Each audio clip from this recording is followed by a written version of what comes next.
गुरुभ्यो नमः। हरि ओम। शुक्लांबरधरं विष्णुं शशिवर्णं चतुर्भुजं प्रसन्नवदनं ध्यायेत् सर्वविघ्नोपशान्तये। योऽन्तः प्रविश्य मम वाचमिमां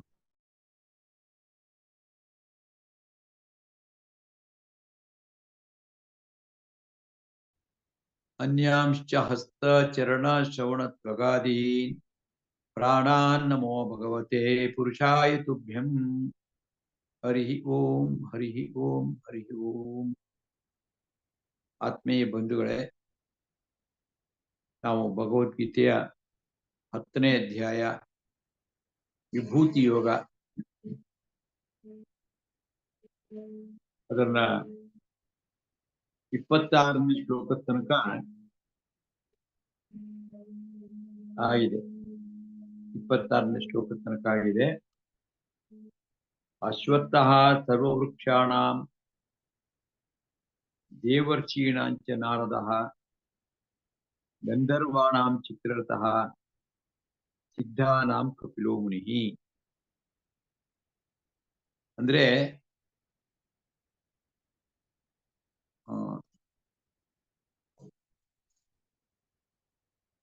ವಿಶ್ವನಾಥ್, ಇದು ವಿಶ್ವನಾಥ್ ಜಿ ಗ್ರೈಂಡರ್ ಶಬ್ದ ಬರ್ತಿತ್ತ ಏನಾದ್ರು? ಇಲ್ಲ ಇಲ್ಲ ಜಿ. ಸರಿ, ರೈಟ್. ಈ ಅಧ್ಯಾಯದಲ್ಲಿ ಏನಂತಂದ್ರೆ, ಭಗವಂತನನ್ನ ಎಲ್ಲಾ ಕಡೆ ನೋಡಬೇಕು, ಎಲ್ಲರಲ್ಲೂ ದೇವರಿದ್ದಾನೆ, ಎಲ್ಲಾ ಕಡೆ ಇದ್ದಾನೆ, ಅವನು ಇಲ್ಲೇ ಇರೋ ಜಾಗವೇ ಇಲ್ಲ ಅಂತೆಲ್ಲ ವ್ಯಾಖ್ಯಾನ ನಾವು ಕೇಳಿದ್ವಿ. ಇದು ನಿಜವಾದಂತ ತಿಳ್ಕೊಂಡಂತ ಸಾಧನೆ ಮಾಡ್ತಾ ಜ್ಞಾನಿಗಳೇ ಅರ್ಥವಾಗುತ್ತೆ. ನಿಮ್ಮಂತ ಸಾಮಾನ್ಯ ವ್ಯಕ್ತಿಗಳಿಗೆ ಭಗವಂತನನ್ನ, ಅವನನ್ನು ಯಾವ ರೀತಿ ನಾವು ಎಲ್ಲೆಲ್ಲಿ ದೇವ್ರನ್ನ ಕಾಣಬೇಕು ನಾವು ಅಂತಂದಾಗ, ಅದಕ್ಕೋಸ್ಕರ ವಿಭೂತಿ ಯೋಗದಲ್ಲಿ ಕೃಷ್ಣ ಹೇಳ್ತಾ ಬರ್ತಾನೆ, ಇತ್ತಿದ್ದ ಕಡೆಗೆ ಅದು ವಿಶೇಷ ಇರುತ್ತೆ, ಆ ವಿಶೇಷನೇ ನಾನು ಅಂತ ತಿಳ್ಕೊಂಡು ಉಪಾಸನೆ ಮಾಡಿ ಅಂತ ಹೇಳಿದ್ದಾರೆ. ಹೀಗಾಗಿ ಹಿಂದಿನ ಶ್ಲೋಕದಲ್ಲಿ 26ನೇ ಶ್ಲೋಕದಲ್ಲಿ 26ನೇ ಶ್ಲೋಕದಲ್ಲಿ ಅಶ್ವತ್ಥ, ಎಲ್ಲಾ ಮರಗಳಲ್ಲಿ, ಎಲ್ಲಾ ಮರದಲ್ಲೂ ಭಗವಂತ ಇದ್ದಾನೆ, ಇಲ್ಲ ಅಂತಂತಲ್ಲ. ಅಶ್ವತ್ಥ ವೃಕ್ಷದ ಬಹಳ ಶ್ರೇಷ್ಠವಾದಂತ ಮರ, ಅದರಲ್ಲಿ ನಾನಿದ್ದೇನೆ. ಹಾಗೆ ಅನೇಕ ಜನ ಋಷಿಗಳಿದ್ದಾರೆ. ಹಾಗೆ ದೇವ ಋಷಿಗಳಲ್ಲಿ ನಾರದರು ನಾನೇ ಆಗಿದ್ದೀನಿ. ಉಪಾಸನೆ ಮಾಡೋದ ಹತ್ರ, ಅವ್ರನ್ನ ಉಪಾಸನೆ ಮಾಡೋಕ್ಕಂತ. ಗಂಧರ್ವಾಣಾಂ ಚಿತ್ರರಥಃ, ಗಂಧರ್ವರಲ್ಲಿ ಚಿತ್ರರಥ ಅನ್ನತಕ್ಕಂಥ ನಾನು. ಮತ್ತು ಅನೇಕ ಸಿದ್ಧ ಮುನಿಗಳಿದ್ದಾರೆ, ಆ ಮುನಿಗಳಲ್ಲಿ ಕಪಿಲ ಮುನಿ ನಾನು ಅಂತ, ಭಗವಂತನ ಅವತಾರ ಕಪಿಲ ಮುನಿಗಳು. ಆಕ್ಚುಲಿ ಇದು ಬಂದಾಗ ಶೋಭಾ ಉಪಾಧ್ಯಾಯ ಅವರೊಂದು ಪ್ರಶ್ನೆ ಕೇಳಲ್ಲ, ಅವರಲ್ಲ ಇನ್ನೊಬ್ರು ಸೌಮ್ಯ ಅನ್ನೋ ಪ್ರಶ್ನೆ ಕೇಳಿದ್ದಾರೆ. ಅದಕ್ಕೆ ಉತ್ತರನೂ ಇದ್ರಲ್ಲಿ ಸಿಗುತ್ತೆ ಇವಾಗ. ಏನಂತಂದ್ರೆ, ಭಗವಂತ ಎಲ್ಲರಲ್ಲೂ ಇದ್ದಾನೆ, ಎಲ್ಲಾ ದೇವತೆಗಳಲ್ಲಿ ಇದ್ದಾನೆ, ಎಲ್ಲಾ ಜೀವರಾಶಿಗಳಲ್ಲಿ ಭಗವಂತ ಇದ್ದಾನೆ. ನಮಗೆ ಅರ್ಥವಾಗಬೇಕಾಗಿ ಬಂದ್ರೆ, ವಿಶೇಷವಾದಂತ ಕೆಲವು ಅದ್ಭುತ ಸಂಗತಿಗಳನ್ನು ನೋಡಿದಾಗ ಭಗವಂತನ ಸ್ಮರಣೆ ಮಾಡ್ಕೊಳ್ಬೇಕು ಅನ್ನೋಕ್ಕೋಸ್ಕರ ಇದು ಇರುವಂಥದ್ದು. 9ನೇ ಅಧ್ಯಾಯದಲ್ಲಿ ಅವ್ರು ಹೇಳಿದಂಗೆ ಅನ್ಯ ದೇವತೆಗಳನ್ನು ಮಾಡ್ತು ಅಂತಾರೆ, ಫಲ ಸಿಗತ್ತೆ, ನನ್ನನ್ನು ಪೂಜೆ ಮಾಡಿದ್ರೆ ನಿಮ್ಗೆ ಮೋಕ್ಷ ಸಿಗತ್ತೆ ಅಂತ ಕೃಷ್ಣ ಹೇಳಿದ್ದಾನಲ್ಲಿ. ಇಲ್ಲಿ ಯಾವ ದೇವತೆಯನ್ನು ಬೇಕಾದ್ರೂ ನಾವು ಪೂಜೆ ಮಾಡಬಹುದು, ಯಾವ ದೇವತೆ ಬೇಕಾದ್ರೂ ಪೂಜೆ ಮಾಡಬಹುದು. ಆದ್ರೆ ಆ ಪೂಜೆ ಮಾಡ್ಬೇಕಾಗಿ ಬಂದ್ರೆ ಆ ದೇವತೆಗಳ ಅಂತಃಕರಣದಲ್ಲಿ, ಅಂತರಂಗದಲ್ಲಿ ಭಗವಂತ ಇದ್ದಾನೆ ಅಂತ ತಿಳ್ಕೊಂಡು ಪೂಜೆ ಮಾಡೋದು ಅಷ್ಟೇ. ಯಾರು ಬೇಕಾದ್ರೂ ಪೂಜೆ ಮಾಡೋದು. ಈಗ ಉಡುಪಿನಲ್ಲಿ ಶ್ರೀಕೃಷ್ಣನ ದೇವಸ್ಥಾನ ಇದೆ, ಎದುರುಗಡೆನೆ ಶಿವನ ದೇವಸ್ಥಾನ ಇದೆ, ಅನಂತೇಶ್ವರ. ಪೂಜೆ ಮಾಡ್ತಾರೆ, ಮಧ್ವಾಚಾರ್ಯರು ಪೂಜೆ ಮಾಡ್ತೀವಿ, ಎಲ್ಲರೂ ಮಾಡ್ತಾರೆ. ಅದೇ ತರ ಊರಿನ ಗ್ರಾಮ ದೇವತೆನ ಪೂಜೆ ಮಾಡ್ತೀವಿ. ಯಾವ ದೇವತೆಗಳನ್ನು ಬೇಕಾದ್ರೂ ಕೂಡ ನಮ್ಮ ಭಕ್ತಿಗೆ ತಕ್ಕಂತೆ ಪೂಜೆ ಮಾಡಬೇಕು. ಮಾಡ್ಬೇಕಾಗಿ ಬಂದ್ರೆ ಎಲ್ಲರಲ್ಲೂ ಭಗವಂತ ಇದ್ದಾನೆ, ಆ ದೇವತೆಯೊಳಗೂ ಭಗವಂತ ಇದ್ದಾನೆ ಅಂತ ಕಾನ್ಸೆಪ್ಟ್. ಅದಕ್ಕೋಸ್ಕರವೇ ಅಲ್ಲಿ ಹೇಳಿರುವಂಥದ್ದು. ಇದನ್ನ ಗೊಂದಲ ಮಾಡ್ಕೋಬಾರ್ದು, ಇಂಥದ್ದು ಮಾಡಬಾರ್ದು ಅಂತ.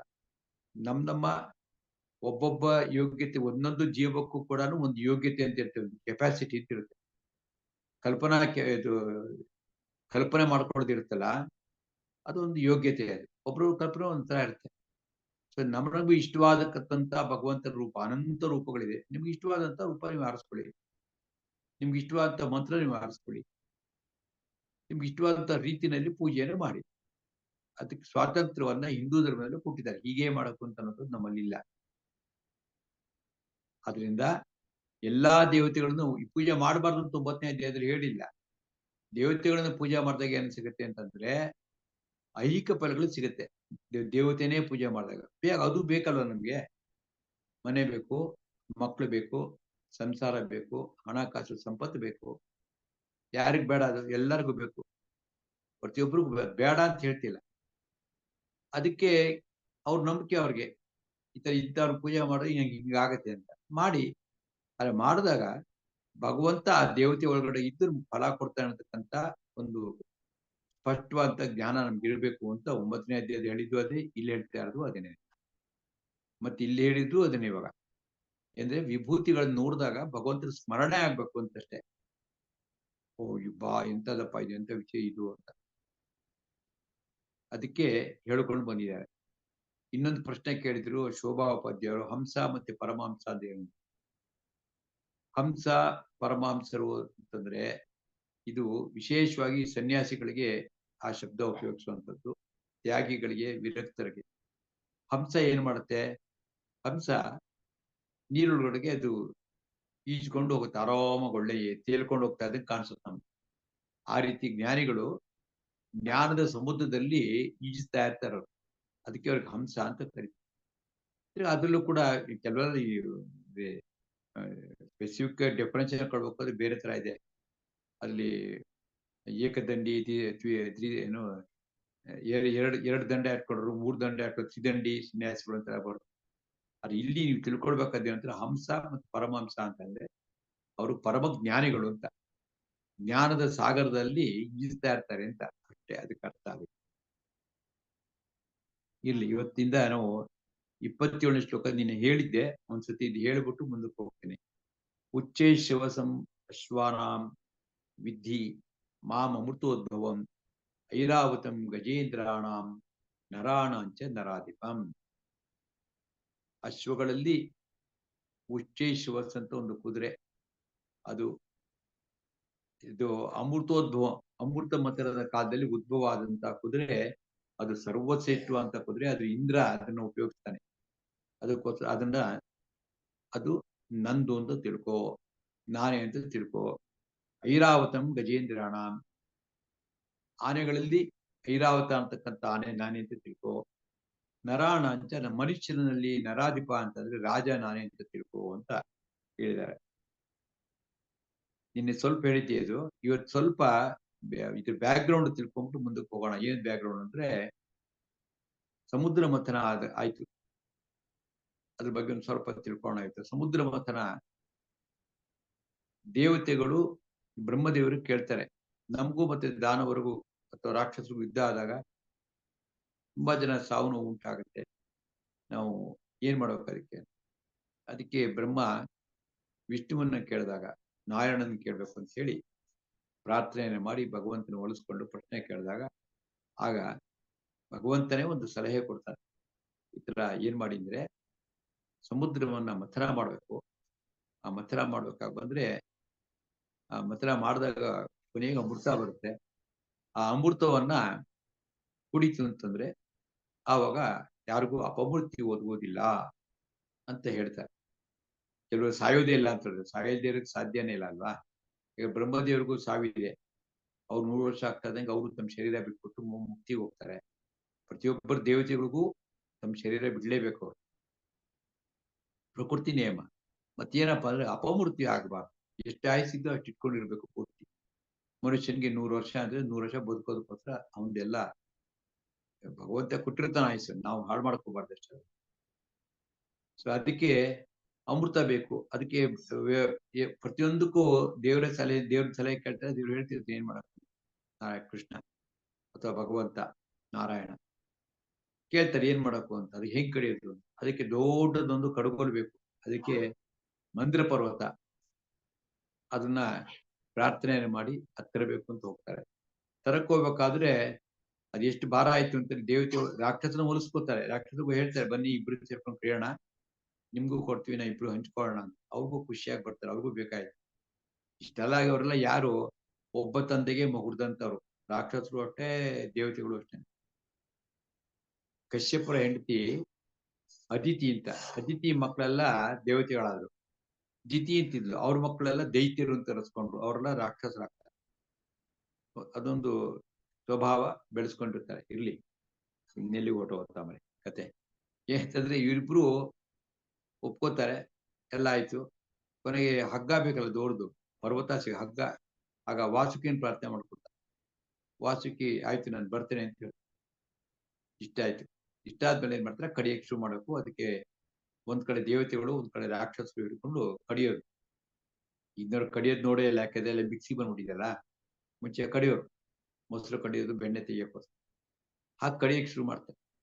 ಆ ಕಡಿಯಕ್ಕೆ ಶುರು ಮಾಡೋಕ್ಕಾದ್ರು ತಿರ್ಗಾ ಜಗಳ. ದೇವತೆಗಳು ಏನಿದು ಅಂತಂದ್ರೆ, ಇವ್ರು ಹೇಳ್ತಾರೆ, ಏನಿದು ನಮ್ಗ್ ರಾಕ್ಷಸ ಹೇಳ್ತಾರೆ, ಬಾಲ ಕೊಟ್ಬಿಟ್ಟಿದ್ದೀರಾ, ನೀವು ಮಾತ್ರ ಬಾಯಿ ಹತ್ರ ಹೇಳ್ಕೊಂಡಿದ್ದೀರಾ, ನಾವೇನಷ್ಟು ಕೀಳ ಅಂತ ಜಗಳ ಆಡ್ತಾರೆ. ಹೋಗ್ಲಿ ನೀವೇ ಇಟ್ಕೊಳಪ್ಪ ಅಂತ ಹೇಳ್ಕೊಂಡು ಅವ್ರಿಗೆ ಬಾಯಿ ಹತ್ರಕ್ಕೆ, ಇವ್ರು ಬಾಲದ ಹತ್ರ ಇಟ್ಕೊಂಡು ಕಡಿಯಕ್ಕೆ ಶುರು ಮಾಡ್ತಾರೆ. ಆ ಕಡಿತಾ ಇದ್ದಿದ್ದು ಪರ್ವತವನ್ನ ಕಡಿತಾ ಇರೋದು, ಮಹಾನ್ ಕಾರ್ಯ. ಆ ಕಡಿತಿದ್ದಾಗ ಆಗ ಅದಕ್ಕೆ ಆ ಶ್ರಮವನ್ನ ತಡ್ಕೊಳಕ್ಕಾಗದೆ ವಾಸುಕಿ ವಿಷ ಕಕ್ತಾನೆ. ಆ ವಿಷ ಎಷ್ಟು ಘೋರವಾಗಿತ್ತಪ್ಪ ಅಂತಂದ್ರೆ, ವಾತಾವರಣದಲ್ಲಿ ಹಬ್ಕೊಳ್ಳುತ್ತೆ, ಮರಗಳೆಲ್ಲ ಸುಟ್ಟು ಬೂದಿಯಾಗಿ ಶುರು ಆಗ್ಬಿಡುತ್ತೆ. ದೇವತೆಗಳು ರಾಕ್ಷಸರು ಇಬ್ರು ಕೂಡ ಓಡೋಗ್ಬಿಡ್ತಾ ಅಲ್ಲಿಂದ, ಗತಿ ಏನು ಅಂತ. ಆಗ ಏನ್ ಮಾಡಬೇಕು ಅಂತ ಕೇಳಿದಾಗ ಮತ್ತೆ ವಿಷ್ಣು ಹೇಳ್ತಾನೆ, ಇವನ್ ಕೆಲಸ ಮಾಡಿ ಶಿವನ್ ಪ್ರಾರ್ಥನೆ ಮಾಡಿ. ಆಗ ಹೋಗಿ ಶಿವನನ್ನು ಪ್ರಾರ್ಥನೆ ಮಾಡ್ತಾರೆ. ಆಗ ಶಿವ ಬಂದು ಆ ಎಲ್ಲ ವಿಷವನ್ನು ಕೂಡ ತನ್ನ ಶಂಖದಲ್ಲಿ ತಗೊಂಡು ಅದನ್ನು ಕುಡಿತಾನೆ. ಅದು ಕುಡಿಬೇಕಾಗಿ ಬಂದ್ರೆ ಅದು ಇನ್ನೂ ಗಂಟ್ಲಿಂದ ಕೆಳಗೆ ಇಳ್ದಿರಲ್ಲ, ಅಷ್ಟೊಳಗೆ ಪಾರ್ವತಿ ಅವನ ಕಂಠ ಹಿಡ್ಕೊಂಡ್ಬಿಡ್ತದೆ, ಕೆಳಗೆ ಹೋಗ್ಬಾರ್ದು ಅದನ್ನು. ಅಷ್ಟು ಘೋರವಾದಂತ ವಿಷ. ಹಂಗಾಗಿ ಈಶ್ವರನಿಗೆ ಆ ಮುಖ ಎಲ್ಲ ನೀಲಿ ಆಗ್ಬಿಡುತ್ತೆ, ಮೈ ಮಾತ್ರ ಬೇರೆ ಬಣ್ಣ. ಅದಕ್ಕೋಸ್ಕರ ನೀಲಕಂಠ ಅಂತ ಹೆಸರಾಯ್ತು. ವಿಷ ಕುಡ್ದಾದ್ರಿಂದ ವಿಷಕಂಠ ಅಂತ. ಅಂದ್ರೆ ಜಗತ್ತನ್ನು ಉಳಿಸ್ಬೇಕು ಅನ್ನೋ ದೃಷ್ಟಿಯಿಂದ ತಾನು ವಿಷವನ್ನು ಕುಡಿದಂತ ಶಿವ ಜಗತ್ತನ್ನು ಉಳಿಸ್ದ. ಆದ್ಮೇಲೆ ಕಡಿಯಕ್ಕೆ ಶುರು ಮಾಡ್ತಾರೆ. ಕಡಿಯಕ್ಕೆ ಶುರು ಮಾಡ್ತಾ ಇದ್ದಂಗೆ ಇನ್ನೇನು ಕಡಿಬೇಕು ಅಷ್ಟೊಳಗೆ ಬೆಟ್ಟ ಕೆಳಗೆ ಬಿದ್ದೋಗ್ಬಿಡುತ್ತೆ. ಸಪೋರ್ಟ್ ಇಲ್ಲ ಅದಕ್ಕೆ, ಬಿದ್ದು ತಿರ್ಗಾ ದೇವ್ರ ಪ್ರಾರ್ಥನೆ ಮಾಡ್ತಾರೆ, ಏನ್ ಮಾಡೋದು. ಆಗ ಭಗವಂತ ಅವನು ಆಮೆಯ ರೂಪ ತಗೊಂಡು, ಅದನ್ನೇ ಕೂರ್ಮಾವತಾರ ಅಂತ ಹೇಳುದು, ದೊಡ್ಡ ಆಮೆ ಆಗ್ಬಿಟ್ಟು ತನ್ನ ಬೆನ್ನ ಮೇಲೆ ಆ ಪರ್ವತ ಇಡಕ್ಕೆ ಹೇಳ್ತಾರೆ. ಕಡಿಯಕ್ಕೆ ಶುರು ಮಾಡ್ತಾರೆ. ಕಡಿತಿದ್ದಾಗ ಸ್ವಲ್ಪ ಜೋರಾಗಿ ಕಡಿತಿರ್ತಾರೆ, ಹೇಗೂ ಸಪೋರ್ಟ್ ಇರುತ್ತೆ. ಜೋರಾಗಿ ತಿರುಗಿದಾಗ ಮೇಲೆ ಕೊಡೋಗುತ್ತೆ ಬೆಟ್ಟ, ಪರ್ವತ ಮೇಲೆ ಕೊಟ್ಟೋಯ್ತಲ್ಲ ಅಂತ ಹೇಳೋದಕ್ಕೋಸ್ಕರ ಮತ್ತೆ ಪ್ರಾರ್ಥನೆ ಮಾಡಿದಾಗ ಭಗವಂತ ಅಜಿತ ಅಂತ ಹೆಸರಿನಲ್ಲಿ ಅವತಾರವನ್ನು ಮಾಡಿ ಮೇಲ್ಗಡೆಗೆ ಸಮಭಾರ ಹಾಕ್ತಾರೆ. ಅಂದ್ರೆ ಬೆಟ್ಟ ಅಲ್ಲೇ ಇರಬೇಕು. ಹೀಗೆ ಕಡಿತಿದ್ದಾಗ ಪ್ರಾರಂಭದಲ್ಲಿ ಬಂದಂತದ್ದು ವಿಷ ಬಂತು. ಆಮೇಲೆ ಬೇರೆ ಬೇಕಾಟ ಐಟಮ್ ಬರ್ತದೆ. ಲಕ್ಷ್ಮಿ ಅದನ್ನು ಉದ್ಭವ ಆಗ್ಬಿಡ್ತಾಳೆ. ಅದಾದ್ಮೇಲೆ ಅದಕ್ಕೋಸ್ಕರ ಅವಳಿಗೆ ಸಮುದ್ರ ತನೆಯೇ ಅಂತ ಅವ್ರಿಗೆ ಹೇಳುದು ಲಕ್ಷ್ಮಿಗೆ. ಲಕ್ಷ್ಮಿ ಇದಾದ್ರೆ ಅವಳು ಅಲ್ಲಿ ಹುಟ್ಟಿದ್ದಲ್ಲ, ಅದು ಅವತಾರ ಅಷ್ಟೇ, ಪ್ರತ್ಯಕ್ಷ ಆಗಿ ಬರ್ತಾಳೆ. ಅದಾದ್ಮೇಲೆ ಕುದುರೆ ಬರುತ್ತೆ, ಉಚ್ಚೇಶ್ವ ಕುದುರೆ ಬರುತ್ತೆ. ಆಮೇಲೆ ಐರಾವತಾರ ಅಂತಕ್ಕಂಥ ಆನೆ ಬರುತ್ತೆ. ಅದಾದ್ಮೇಲೆ ಕಲ್ಪವೃಕ್ಷ ಅಂತ ಬರುತ್ತೆ. ಕಾಮಧೇನು ಅಂತ ಬರುತ್ತೆ. ಮುಂದೆ ಬರ್ತದೆ ಕಾಮಧೇನು. ಕಾಮಧೇನು ಅಂದ್ರೆ ಅದೊಂದು ಹಸು. ಅದು ಏನು ನೀವು ಕೇಳಿದ್ರು, ಕಾಮ ಅಂದ್ರೆ ಬಯಕೆಗಳು, ಅದನ್ನ ಕೊಡುತ್ತದೆ ಅಂತ ಒಂದು ಹಸು ಬರುತ್ತೆ. ಮುಂದೆ ಆ ಹಸುವನ್ನ ವಶಿಷ್ಠರಿಗೆ ಕೊಟ್ಟಿರ್ತಾರೆ. ವಶಿಷ್ಠ ಹತ್ರಕ್ಕೆ ಆ ಹಸು ಬಿಟ್ಬಿಟ್ಟು, ವಶಿಷ್ಠರು ಅನೇಕ ಜನಕ್ಕೆ ಜ್ಞಾನ ಹಂಚ್ತಿರ್ತಾರಲ್ವಾ, ಅಧ್ಯಾಪನ ಮಾಡ್ತಿರ್ತಾರಲ್ವ, ಹಂಗಾಗಿ ಅವ್ರ ಹತ್ರ ಆ ಕಾಮಧೇನು ಇರುತ್ತೆ. ಆಮೇಲೆ ಕಲ್ಪವೃಕ್ಷ ಅಂತ ಒಂದು ಮರ. ಅದೇಂದ್ರೆ ನೀವು ಕೇಳೋದು ಬೇಡ, ಕಲ್ಪನೆ ಮಾಡ್ಕೊಂಡು ಸಾಕು ಕೊಟ್ಬಿಡುತ್ತೆ ಅಂತ. ಏನ್ ಬೇಕು ಅಂತ ಕಲ್ಪನೆ ಮಾಡ್ಕೊಂಡು ಮುಂದೆ ನಿಂತ್ಕೊಂಡು ಅದು ನಮ್ಗೆ ಕೊಟ್ಬಿಡುತ್ತದೆ. ಆ ರೀತಿ ಒಂದು ಕಲ್ಪವೃಕ್ಷ. ಹೀಗೆ ಅನೇಕ ಸಂಗತಿಗಳು ಕೊನೆಗೆ ಅಮೂರ್ತ ಬರುತ್ತೆ. ಇದೆಲ್ಲ ಭಾಗವತದ ಕತೆ ಒಂದೇ ಕೇಳ್ತೀನಿ, ಹಾಗಿದ್ದು ಕ್ಲಾಸ್ ನಡೀತಾ ಇದೆ. ನಾವು ಈ ಕಥೆಯಿಂದ ಏನಪ್ಪಾ ತಿಳ್ಕೊಳ್ಬೇಕು ಅಂತಂದ್ರೆ, ಜೀವನದಲ್ಲಿ ಯಾವುದೇ ಒಂದು ಮಹತ್ಕಾರ್ಯಕ್ಕೆ ಕೈ ಹಾಕಿದಾಗ ಅದು ಅಷ್ಟು ಸುಲಭವಾಗಿ ಆಗಲ್ಲ, ಬಹಳ ಪರಿಶ್ರಮ ಆಗ್ಬೇಕಾಗ್ಬರುತ್ತೆ. ಭಗವಂತನ ಪ್ರಾರ್ಥನೆ ಮಾಡ್ಬೇಕಾಗ್ಬರುತ್ತೆ, ದೇವ್ರ ನಂಬಿಕೆ ಇಟ್ಕೊಳ್ಬೇಕು, ನಮ್ಮ ಮೇಲೆ ನಮ್ಗೆ ಆತ್ಮವಿಶ್ವಾಸ ಇರಬೇಕು. ಕೆಲಸ ಮಾಡುದು. ಆ ರೀತಿ ನಾವು ಕೆಲಸ ಮಾಡ್ತಾ ಇದ್ದಾಗ ಪ್ರಾರಂಭದಲ್ಲಿ ಬರ್ತಕ್ಕಂಥದ್ದೇನಪ್ಪ ಅಂದ್ರೆ ವಿಷ. ಪ್ರಾರಂಭದಲ್ಲಿ ವಿಷನೇ ಬರೋದು. ಅಂದ್ರೆ ಕಾಸ್ಟ್ ಕಷ್ಟ ಬರುತ್ತೆ. ಅದೆಲ್ಲವನ್ನು ಎದುರಿಸ್ಬೇಕು. ಅದಾದ್ಮೇಲೆ ಬೇರೆ ಬೇರೆ ನಮ್ಗೆ ಆಕರ್ಷಣೆ ಬೇರೆ ಬೇರೆ ಎಲ್ಲ ಬರ್ತಿರುತ್ತೆ. ಆ ಆಕರ್ಷಣೆಗೆ ಬಲಿಯಾಗಬಾರ್ದು. ಐರಾವತ, ಗಜೇಂದ್ರ ಮತ್ತೊಂದೆಲ್ಲ ಬರುತ್ತೆ. ಯಾವ್ದಕ್ಕೂ ಬಲಿಯಾಗ ಬೇಕಾದ್ರೆ ಅಮೃತ ಅಂತ ತಿಳ್ಕೊಂಡು ನಮ್ಮ ಕಡಿಯೋ ಕೆಲಸ ಕಂಟಿನ್ಯೂ ಮಾಡ್ಕೊಂಡು ಕೊನೆಗೆ ಅಮೃತ ಸಿಗತ್ತೆ ಅನ್ನುವಂತ ಒಂದು ಪಾಠವನ್ನ ಪುರಾಣದ ಮುಖಾಂತರ ನಮ್ಮೆಲ್ಲ ಹೇಳಿರೋದು. ಯಾವುದೇ ಕಾರ್ಯ ಪ್ರಾರಂಭ ಮಾಡಿ ಬರೋದೇ ಕೃತ ವಿಷಯನೇ ಬರೋದು. ಅಂದ್ರೆ ವಿಘ್ನಗಳು ಬರುತ್ತೆ ಅಂತ ಅರ್ಥ. ಅದೆಲ್ಲ ಎದುರಿಸ್ತಕ್ಕಂಥ ತಾಕತ್ತನ್ನು ಬೆಳೆಸ್ಕೊಂಡ್ರೆ ಒಂದು ಕಾರ್ಯ ಯಶಸ್ವಿ ಆಗುತ್ತೆ ಅಂತ ಒಂದು ಸಾಂಕೇತಿಕ ಅರ್ಥ ಅದರೊಳಗಡೆ ಸಮುದ್ರ ಮಧ್ಯದಲ್ಲಿ ಇರ್ಲಿ. ಸೊ ಇದಕ್ಕೆ ಸಂಬಂಧಪಟ್ಟಂತಹದ್ದು. ಸೊ 27ನೇ ಶ್ಲೋಕ ಆಯ್ತು. 28ಕ್ಕೆ ಹೋಗೋಣ. ಆಯುಧಾನಾಮಂ ವಜ್ರಂ ಧೇನೂನಾಮಸ್ಮಿ ಕಾಮಧುಕ್ ಪ್ರಜನಶ್ಚಾಸ್ಮಿ ಕಂದರ್ಪಃ ಸರ್ಪಾಣಾಮಸ್ಮಿ ವಾಸುಕಿ. ಆಯುಧಗಳಲ್ಲಿ ಆಯುಧಾನಾಂ ಅಹಂ ವಜ್ರಂ, ನಾನು ವಜ್ರ ಅಂತ. ಆಯುಧಗಳಲ್ಲಿ ಏನಂತಾರೆ ವಜ್ರ. ವಜ್ರ ಅಂದ್ರೆ ನಮ್ಗೆ ಗೊತ್ತಿರಬೇಕು, diamond is the strongest material in the world. ಅದು ತುಂಬಾ ಸ್ಟ್ರಾಂಗ್ ಅದು. ಸೊ ನಾವು ಬಹಳ ಹಿಂದೆ ಗೊತ್ತಿತ್ತು ವಜ್ರ ಅಂದ್ರೆ ಹಿಂಗಿರುತ್ತೆ ಅಂತ. ಈಗ ಒಂದು 200-300 ವರ್ಷದಲ್ಲಿ ಕಂಡು ಹಿಡಿದ್ದಾರೆ ವಜ್ರ ಅಂದ್ರೆ ಬಹಳ ಸ್ಟ್ರಾಂಗ್ ಅಂತ. ಅದ್ ಏನ್ ಬೇಕಾದ್ರೆ ಕಟ್ ಮಾಡ್ಕೊತಾರೆ. ಆ ವಜ್ರ ಅದು ಆಯುಧ, ಅದು ಇಂದ್ರನ ಹತ್ರಕ್ಕೆ ಕೊಟ್ಟಿರ್ತಾರೆ. ಆ ವಜ್ರಾಯುಧಕ್ಕೆ ಸರಿಸಾಟಿ ಆಗಿರ್ತಕ್ಕಂಥ ಬೇರೆ ಯಾವ್ದು ಇರೋದಿಲ್ಲ. ಆ ವಜ್ರಾಯುಧ ಅಷ್ಟು ಆಗ್ಬೇಕಾಗ್ಬೋದು. ಅದಕ್ಕೆ ಕಾರಣ ನಾನೇನು ಅಂತ. ಆಯುಧಾನಾಂ ಆಮ್ ವಜ್ರಂ ಧೇನೂನಾಮಸ್ಮಿ ಕಾಮಧು. ಎಲ್ಲಾ ಧೇನುಗಳು ಹಸುಗಳಲ್ಲಿ ಕಾಮ ದುಃಖ ಅಂದ್ರೆ ಬಯಕೆ, ನಾವು ಕೇಳಿದಂತ ಅದನ್ನ ಕೊಡ್ತಕ್ಕಂಥದ್ದು. ಅದು ಯಾವ್ದು ಅಂದ್ರೆ ಹಸು. ಆ ಹಸು ಯಾವ್ದು ಅಂತಾರೆ ಕಾಮಧೇನು. ಅದು ನಾನೇನೆ. ಎಲ್ಲಿ ನಾನೇನ್ ಬರುತ್ತೋ ಅಲ್ಲಿ ನಾವು ಅನ್ಕೊಳ್ಬೇಕು ನನ್ನಿಂದಲೇ. ನಾವು ಅದನ್ನ ಪೂಜೆ ಮಾಡ್ಬಿಟ್ಟು ಸಾಕ್ಷಾತ್ಕಾರ ಮಾಡ್ಕೊಳ್ಬೇಕು ದೇವ್ರನ್ನ. ಭಗವಂತ ಇರ್ತಾನೆ ಅದ್ರೊಳಗಡೆಗೆ. ಪ್ರಜನಶ್ಚಾಸ್ಮಿ ಕಂದರ್ಪಃ. ಜನ ಅಂದ್ರೆ ಪ್ರಜೋತ್ಪತ್ತಿ ಆಗ್ಬೇಕು ಅಂತಂದ್ರೆ, ಸಂತಾನೋತ್ಪತ್ತಿ ಆಗ್ಬೇಕು ಅಂತಂದ್ರೆ ಅದಕ್ಕೆ ಕಂದರ್ಪ ಅಂತಂದ್ರೆ ಮನ್ಮಥ, ಕಾಮದೇವ. ಎಲ್ಲರಿಗೂ ಕೂಡ ಜಗತ್ತು ಮುಂದುವರಿಬೇಕಲ್ಲ, ಅದಕ್ಕೋಸ್ಕರ ಯಾವುದೋ ಒಂದು ಏಜ್ ಒಳಗಡೆ ಒಂದು ವಯಸ್ಸಿಗೆ ಬಂದಾಗ ಅವ್ರು ಭಗವಂತ ಈ ಮನ್ಮಥ ಮತ್ತು ರತಿಯ ಮುಖಾಂತರವಾಗಿ ಅವರಲ್ಲಿ ಉತ್ಪಾದನೆ ಆಗ್ಬೇಕು. ಅದಕ್ಕೋಸ್ಕರ ಅವರಲ್ಲಿ ಕಾಮ ಜಾಗೃತ ಮಾಡ್ತಾರೆ. ಅವನ ಇಚ್ಛೆ, ಭಗವಂತನ ಇಚ್ಛೆ ಅದು. ಆ ಮನ್ಮಥ ನಾನೇನೆ. ಕಂದರ್ಪ ಅಂದ್ರೆ ಮನ್ಮಥ. ಸರ್ಪಾಣಾಮಸ್ಮಿ ವಾಸುಕಿ. ಸರ್ಪಗಳಲ್ಲಿ ನಾನು ವಾಸುಕಿ. ನಾನು ಸರ್ಪಗಳಲ್ಲಿ ವಾಸುಕಿ. ಸರ್ಪ ಅಂತಂದ್ರೆ ನಾಗರ ಅಂತ. ನಾಗರಾವು ಅಂತಂದ್ರೆ ಒಂದೆಡೆ ಇರುತ್ತಲ್ಲ, ಅದಕ್ಕೆಲ್ಲ ಸರ್ಪ ಅಂತ. ಅದಕ್ಕೆ ಭುಜಂಗ ಅಂತ ಹೇಳ್ತಾರೆ. ಯಾಕಂದ್ರೆ ಅದಕ್ಕೆ ಪಾಪ ಕೈ ಕಾಲು ಏನೂ ಇಲ್ಲ, ತನ್ನ ಭುಜದ ಮೇಲೆ ಚಲಿಸ್ಕೊಂಡು ಹೋಗುತ್ತೆ. ಅದಕ್ಕೆ ಭುಜಂಗ ಅಂತಲೂ ಕರೀತಾರೆ ಆ ಸರ್ಪ. ಇನ್ನು ಒಂದೆಡೆ ಅಲ್ಲ, 8 ಎಡೆ 10 ಎಡೆ 12 ಎಡೆ ಇರತಕ್ಕಂಥ ಹಾವುಗಳು ಉಂಟು. ಅದಕ್ಕೆ ಅನಂತ ಅಂತ ಕರೀತಾರೆ. ಆಯುಧಾನಾಮ ಮುದ್ರಂ ಧೇನೂನಾಮಸ್ಮಿ ಕಾಮಧು ಭಜನಶ್ಚಾಸ್ಮಿ ಕಂದರ್ಪಃ ಸರ್ಪಾಣಮಸ್ಮಿ ವಾಸುಕಿ. ಅನಂತಶ್ಚಾಸ್ಮಿ ನಾಗಾನಾಂ ವರುಣೋ ಯಾದಸಾಮಹಂ ಪಿತॄಣಾಂ ಅರ್ಯಮ ಚಾಸ್ಮಿ ಯಮಃ ಸಂಯಮತಾಮಹಂ. ಅನಂತಹ ಚ ಅಸ್ಮಿ ನಾಗಾನಾಂ. ನಾಗಗಳಲ್ಲಿ ಅದೇ ಸರ್ಪಗಳಲ್ಲಿ ಅನಂತ ಅನ್ನತಕ್ಕಂಥ ಅಂದ್ರೆ ಆದಿಶೇಷ. ಯಾರು ಭಗವಂತನಿಗೆ ಹಾಸಿಗೆಯಾಗಿ ತಾನು ಕುತ್ಕೊಂಡು ಭಗವಂತ ಮೇಲೆ ಮಲ್ಕೊಳ್ಬೇಕು ಅಂತ ವಿಷ್ಣುವಿಗೆ ಸೇವೆ ಮಾಡ್ತಿರ್ತಕ್ಕಂಥ ಅನಂತ ಶೇಷ, ಅದು ನಾನೇ ಅಂತಂದ್ರೆ ಅರ್ಥ ಆಯ್ತಲ್ಲ. ಅದು ಅತ್ಯಂತ ಶ್ರೇಷ್ಠವಾಗಿರ್ತಕ್ಕಂಥ ಸಂಗತಿ. ಅದಕ್ಕೆ ನಮ್ಮ ಶೇಷದೇವರು ಪೂಜೆ ಮಾಡ್ತೀವಿ. ಶೇಷದೇವರು ಅಂತ ಹೇಳ್ತೀವಿ ನಾವು, ಗರುಡ ದೇವರು ಅಂತ ಹೇಳ್ತೀವಿ. ವರುಣೋ ಯಾದಸಾಮಹಂ. ಯಾದಸಾಂ ಅಂತಂದ್ರೆ ಜಲಚರಗಳು.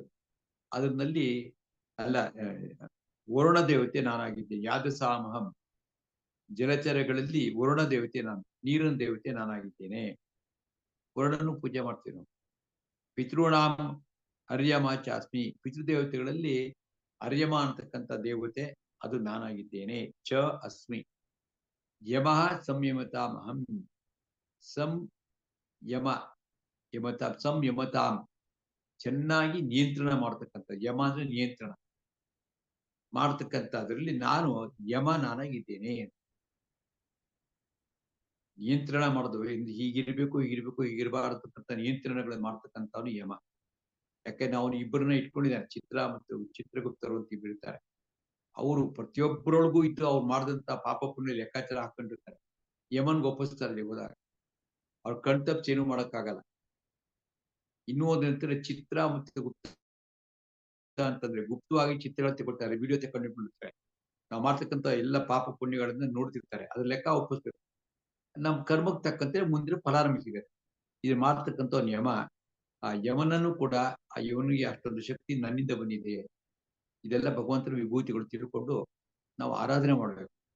ಅನಂತಶ್ಚಾಸ್ಮಿನ್ ಆಗಾನಾಂ ವರುಣ ಯಾದಸಾಂ ಅಹಂ ಪಿತೃಣಾಂ ಅರ್ಯಮ ಚಾಸ್ಮಿ ಚಾಸ್ಮಿನೆ ಚ ಪ್ರಶಸ್ಮಿ ಯಮಃ ಸಂಯಮತಾಮಹಂ. ಆಮೇಲೆ ಪ್ರಹ್ಲಾದಶ್ಚಾಸ್ಮಿ ದೈತ್ಯಾನಾಂ ಕಾಲಃ ಕಲಯತಾಮಹಂ ಮೃಗಾಣಾಂಚ ಮೃಗೇಂದ್ರೋಹಂ ವೈನತೇಯಂಚ ಪಕ್ಷಿಣಾಂ. ಪ್ರಹ್ಲಾದ ಚ ಅಸ್ಮಿ ದೈತ್ಯಾನಾಂ. ದೈತ್ಯಾನಾಂ ದೈತ್ಯರುಗಳಲ್ಲಿ ನಾನು ಪ್ರಹ್ಲಾದನಾಗಿದ್ದೇನೆ. ದೈತ್ಯರುಗಳು ಅಂತ ಆಗ್ಲೇ ಹೇಳಿದೆ. ಕಶ್ಯಪರ ಹೆಂಡತಿಯಲ್ಲಿ ಅದಿತಿ ದಿತಿ ಧನು ಅಂತ. ಧನುವಿನ ಮಕ್ಕಳಿಗೆಲ್ಲ ದಾನವರು ಅಂತ ಕರೆದ್ರು, ದ್ವಿತೀಯ ಮಕ್ಕಳಿಗೆಲ್ಲ ದೈತ್ಯರು ಅಂತ ಕರೆದ್ರು, ಮತ್ತು ಆದಿತ್ಯ ಮಕ್ಕಳೆಲ್ಲ ಆದಿತ್ಯರು ಅಂತ ಕರೆದ್ರು. ಅವರೆಲ್ಲ ದೇವತೆಗಳಾಗ್ತಾರೆ. ಏನಂದ್ರೆ ಹಿಂದೆ ಇರ್ತಕ್ಕಂಥ ನಾವು ತತ್ವವನ್ನ ಅರ್ಥ ಮಾಡ್ಕೋಬೇಕು. ಹೇಳ್ತೇನೆ ಅದನ್ನೇನು. ಪ್ರಹ್ಲಾದ ಚ ಅಸ್ಮಿ ದೈತ್ಯಾನ ಕಾಲಃ ಕಲಯತಾಮಹಂ. ಕಾಲವನ್ನ ಕಲಿಯತಾಮಹಂ, ಕಾಲವನ್ನ ಆ ಕಾಲ ಅನ್ನತಕ್ಕಂಥದ್ದು ಏನೊಂದಿದೆ ಅಬ್ಸ್ಟ್ರಾಕ್ಟ್, ಅದು ಕಣ್ಣಿಗೆ ಕಾಣಿಸಲ್ಲ, ಅದು ನಾನೇ ಆಗಿದ್ದೇನೆ ಅಂತಂದ್ರೆ ಕಾಲವನ್ನು ಕಳೆಯುವುದರಲ್ಲಿ ನಾನೇ ಆಗಿದ್ದೇನೆ. ಕಾಲ ಅಂತಕ್ಕಂಥದ್ದು ಭಗವಂತ. ಭಗವಂತನಿಗೆ ಕೆಲವು ಕಾಲೇಶ್ವರ ಅಂತ ಪೂಜೆನೂ ಮಾಡ್ತಾರೆ. ಯಾಕಂದ್ರೆ ನಮ್ಗೆ ನಮ್ಮ ಹಿಡಿತದಲ್ಲೇ ಇಲ್ಲ ಅದು. ಭೂತಕಾಲ, ವರ್ತಮಾನ, ಭವಿಷ್ಯ ಅಂತ 3 ಕಾಲ ಇದೆ. ಭೂತಕಾಲ ಮುಗಿದೋಗಿರುವಂಥದ್ದು, ಆಯ್ತಾ. ಮತ್ತೆ ಅದ್ರ ಬಗ್ಗೆ ನಮಗೇನು ಸ್ವಲ್ಪ ಜ್ಞಾನ ಇರುತ್ತೆ, ಎಲ್ಲ ಮರ್ತೋಗ್ಬಿಡುತ್ತೆ. ಇನ್ನು ಭವಿಷ್ಯದ ಕಾಲ ಇದೆ. ವರ್ತಮಾನ ಅನ್ನೋದು ಹಿಂಗ್ ಹಿಂಗ ಆಗ್ತದೆ, ವರ್ತಮಾನ ಒಟ್ಟು ಭೂತಕಾಲ ಆಗ್ಬಿಡುತ್ತೆ ಸರ್. ಯಾವ್ದು ನಮ್ ಹಿಡಿತದಲ್ಲಿ ಇಲ್ಲ. ಅರ್ಧ ಕಾಲದ ಬಗ್ಗೆ, ಕಾಲ ನಿಯಂತ್ರಣ ಮಾಡ್ತಕ್ಕಂಥ ಭಗವಂತ. ಅದಕ್ಕೆ ಅವನಿಗೆ ಕಾಲ ಅಂತ ಅವ್ರಿಗೆ ಹೆಸರು. ಕಾಲ ಕರೆಯತಾಂ ಅಹಂ. ಮೃಗಾಣಾಂಚ ಮೃಗೇಂದ್ರೋಹಂ. ಮೃಗಗಳಲ್ಲಿ ಮೃಗೇಂದ್ರ ಅಂದ್ರೆ ಸಿಂಹ ನಾನಾಗಿದ್ದೇನೆ. ಸಿಂಹದ ಅಪಾರವಾದಂತ ಶಕ್ತಿ ಇರೋದ್ರಿಂದ ಅವ್ರಿಗೆ ಮೃಗೇಂದ್ರ ಅಂತ ಕರೀತಾರೆ, ವನರಾಜ ಅಂತ ಕರೀತಾರೆ. ಅಹಂ ನಾನೇ. ವೈನತೇಶ್ಚ ಪಕ್ಷಿಣಾಂ. ಪಕ್ಷಿಗಳಲ್ಲಿ ವೈನತೇಯ ಅಂದ್ರೆ ಗರುಡ ನಾನಾಗಿದ್ದೇನೆ. ಗರುಡ ಪಕ್ಷಿ ಒಂದು ಶ್ರೇಷ್ಠವಾದ. ಎರಡನೇದು ಗರುಡ ಅಂತೇಳಿ ಗರುಡ ದೇವರೇನೆ, ಅದೇ ಅವನು ಕೂಡ ಕಶ್ಯಪನ ಮಗ. ಹೀಗೆ ಒಂದೊಂದ್ರಲ್ಲೂ ಕೂಡ ಅದ್ಭುತ ಸಂಗತಿಗಳನ್ನ ಕಂಡಾಗ ನಮ್ಗೆ ಇಲ್ಲಿಂದ ಇದೆಲ್ಲ ಪ್ರಾಕ್ಟೀಸ್ ಮಾಡೋಕ್ಕೋಸ್ಕರ ಇರುವಂಥದ್ದು. ಈಗ ಯಾರು ತುಂಬಾ ಚೆನ್ನಾಗಿ ಹಾಡು ಹೇಳಿದ್ರು, ಬಹಳ ಚೆನ್ನಾಗಿತ್ತು ಹಾಡು, ಕ್ಲಾಸಿಕಲ್ ಮ್ಯೂಸಿಕ್ ಕೇಳ್ತಾ ಇದ್ವಿ, ಏನ್ ಕಣ್ಣಲ್ಲಿ ನೀರ್ ಬರ್ತೀವಿ ಆ ಅಂತ. ಅಲ್ಲಿ ಭಗವಂತ ಅಭಿವ್ಯಕ್ತ ಆಗ್ತಾ ಇದ್ದೇನೆ ಅಂತ ಭಾವಿಸ್ಕೊಳ್ಬೇಕು. ದೇವರ ಬಗ್ಗೆ ಕಾನ್ಸೆಪ್ಟ್ ಬರ್ಬೇಕಾಗ್ಬಂದ್ರೆ ಏನೇನು ಒಳ್ಳೇದು ನೋಡ್ತೀವೋ, ಅಥವಾ ಒಳ್ಳೆಯವರು ನೋಡಿದ್ವಿ, ತುಂಬಾ ಒಳ್ಳೆಯವರು ಅವ್ರು ನೋಡಿದ್ವಿ, ಸಂತೋಷ ಆಗುತ್ತೆ. ಎಷ್ಟು ಒಳ್ಳೆಯವರಪ್ಪ ಅವರು, ಅಂದ್ರೆ ಅವ್ರು ಅಷ್ಟೊಂದು ಒಳ್ಳೆಯವರು ಅಂತಂದ್ರೆ ಭಗವಂತ ಅವ್ರ ಮುಖಾಂತರ ಅಭಿವ್ಯಕ್ತವಾಗಿದ್ದಾರೆ ಅಂತ ತಿಳ್ಕೊಳ್ಬೇಕು ಅಂತ. ಭಗವಂತ ಎಲ್ಲಿ ಅಭಿವ್ಯಕ್ತ ಆಗ್ತಾನೆ, ಎಲ್ಲಿ ಶ್ರೇಷ್ಠವಾದ ಸಂಗತಿ ಇದ್ರೆ ಅಲ್ಲಿ ಅಭಿವ್ಯಕ್ತ ಅಲ್ವಾ. ತುಂಬಾ ಚೆನ್ನಾಗಿರ್ತಕ್ಕಂಥ ಒಂದು ಹೂವಿದೆ, ಬಹಳ ಸುಂದರವಾಗಿದೆ, ಭಗವಂತ ವಾಸ್ತೆ ಬಟ್ಟೆ ಅಂತಂದ್ರೆ ಅಲ್ಲಿ ಭಗವಂತ ಅಭಿವ್ಯಕ್ತ ಆಗಿದ್ದಾರೆ ಅಂತ ನಾವು ಭಾವಿಸ್ಕೊಳ್ಬೇಕು.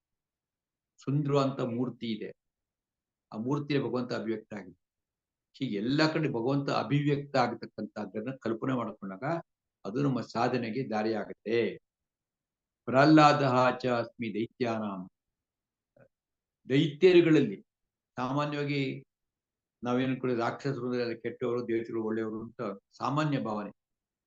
ಆದ್ರೆ ನಮ್ದು ಹೇಗೆ ಅರ್ಥ ಮಾಡ್ಕೊಳ್ಬೇಕು ಅಂದ್ರೆ 2 ತರ. ಒಂದು, ಪ್ರತಿಯೊಬ್ಬರಲ್ಲೂ ಕೂಡ, ಪ್ರತಿಯೊಂದು ಜೀವರಾಶಿಗಳಲ್ಲೂ ಕೂಡ ನಮ್ಮಲ್ಲೂ ಕೂಡ ಒಂದಿಷ್ಟು ದೇವತೆಗಳು ವಾಸ ಮಾಡ್ತಾರೆ, ಒಂದಿಷ್ಟು ರಾಕ್ಷಸರು.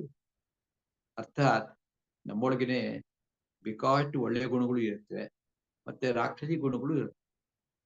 ಸೊ ನಿರಂತರವಾಗಿ ನಮ್ಮೊಳಗೊಂದು ಹೋರಾಟ ನಡೀತಿರುತ್ತೆ, ದೇವತೆಗಳಿಗೂ ರಾಕ್ಷಸರು ನಮ್ಮೊಳಗೆ ನಡೆಯುತ್ತೆ. ಅದು ಹೀಗ್ ಮಾಡ್ಲೋ ಹಾಗೆ ಮಾಡ್ಲೋ, ಹೀಗ್ ಮಾಡ್ಲೋ ಹಾಗೆ ಮಾಡ್ಲೋ ನಡೆಯುತ್ತೆ.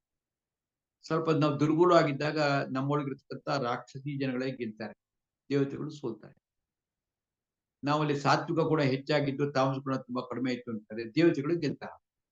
ಇದನ್ನ ಪ್ರತಿಯೊಬ್ಬರ ಜೀವನದಲ್ಲಿ ನಡೀತಕ್ಕಂಥದ್ದು. ಅದ್ ನೋಡೋಕೋದ್ರೆ ಸರಿಯಾಗಿ ಒಂದೊಂದಕ್ಕೆ ಅರ್ಥ ಆಗಬೇಕು ಅಂದ್ರೆ 5-6 ಅರ್ಥಗಳು ಇರ್ತೀವಿ. ಆಧ್ಯಾತ್ಮಿಕ ಅರ್ಥ ಬೇರೆ ಇರುತ್ತೆ, ನಾವು ಅದನ್ನು ತಿಳ್ಕೊಳ್ಬೇಕು.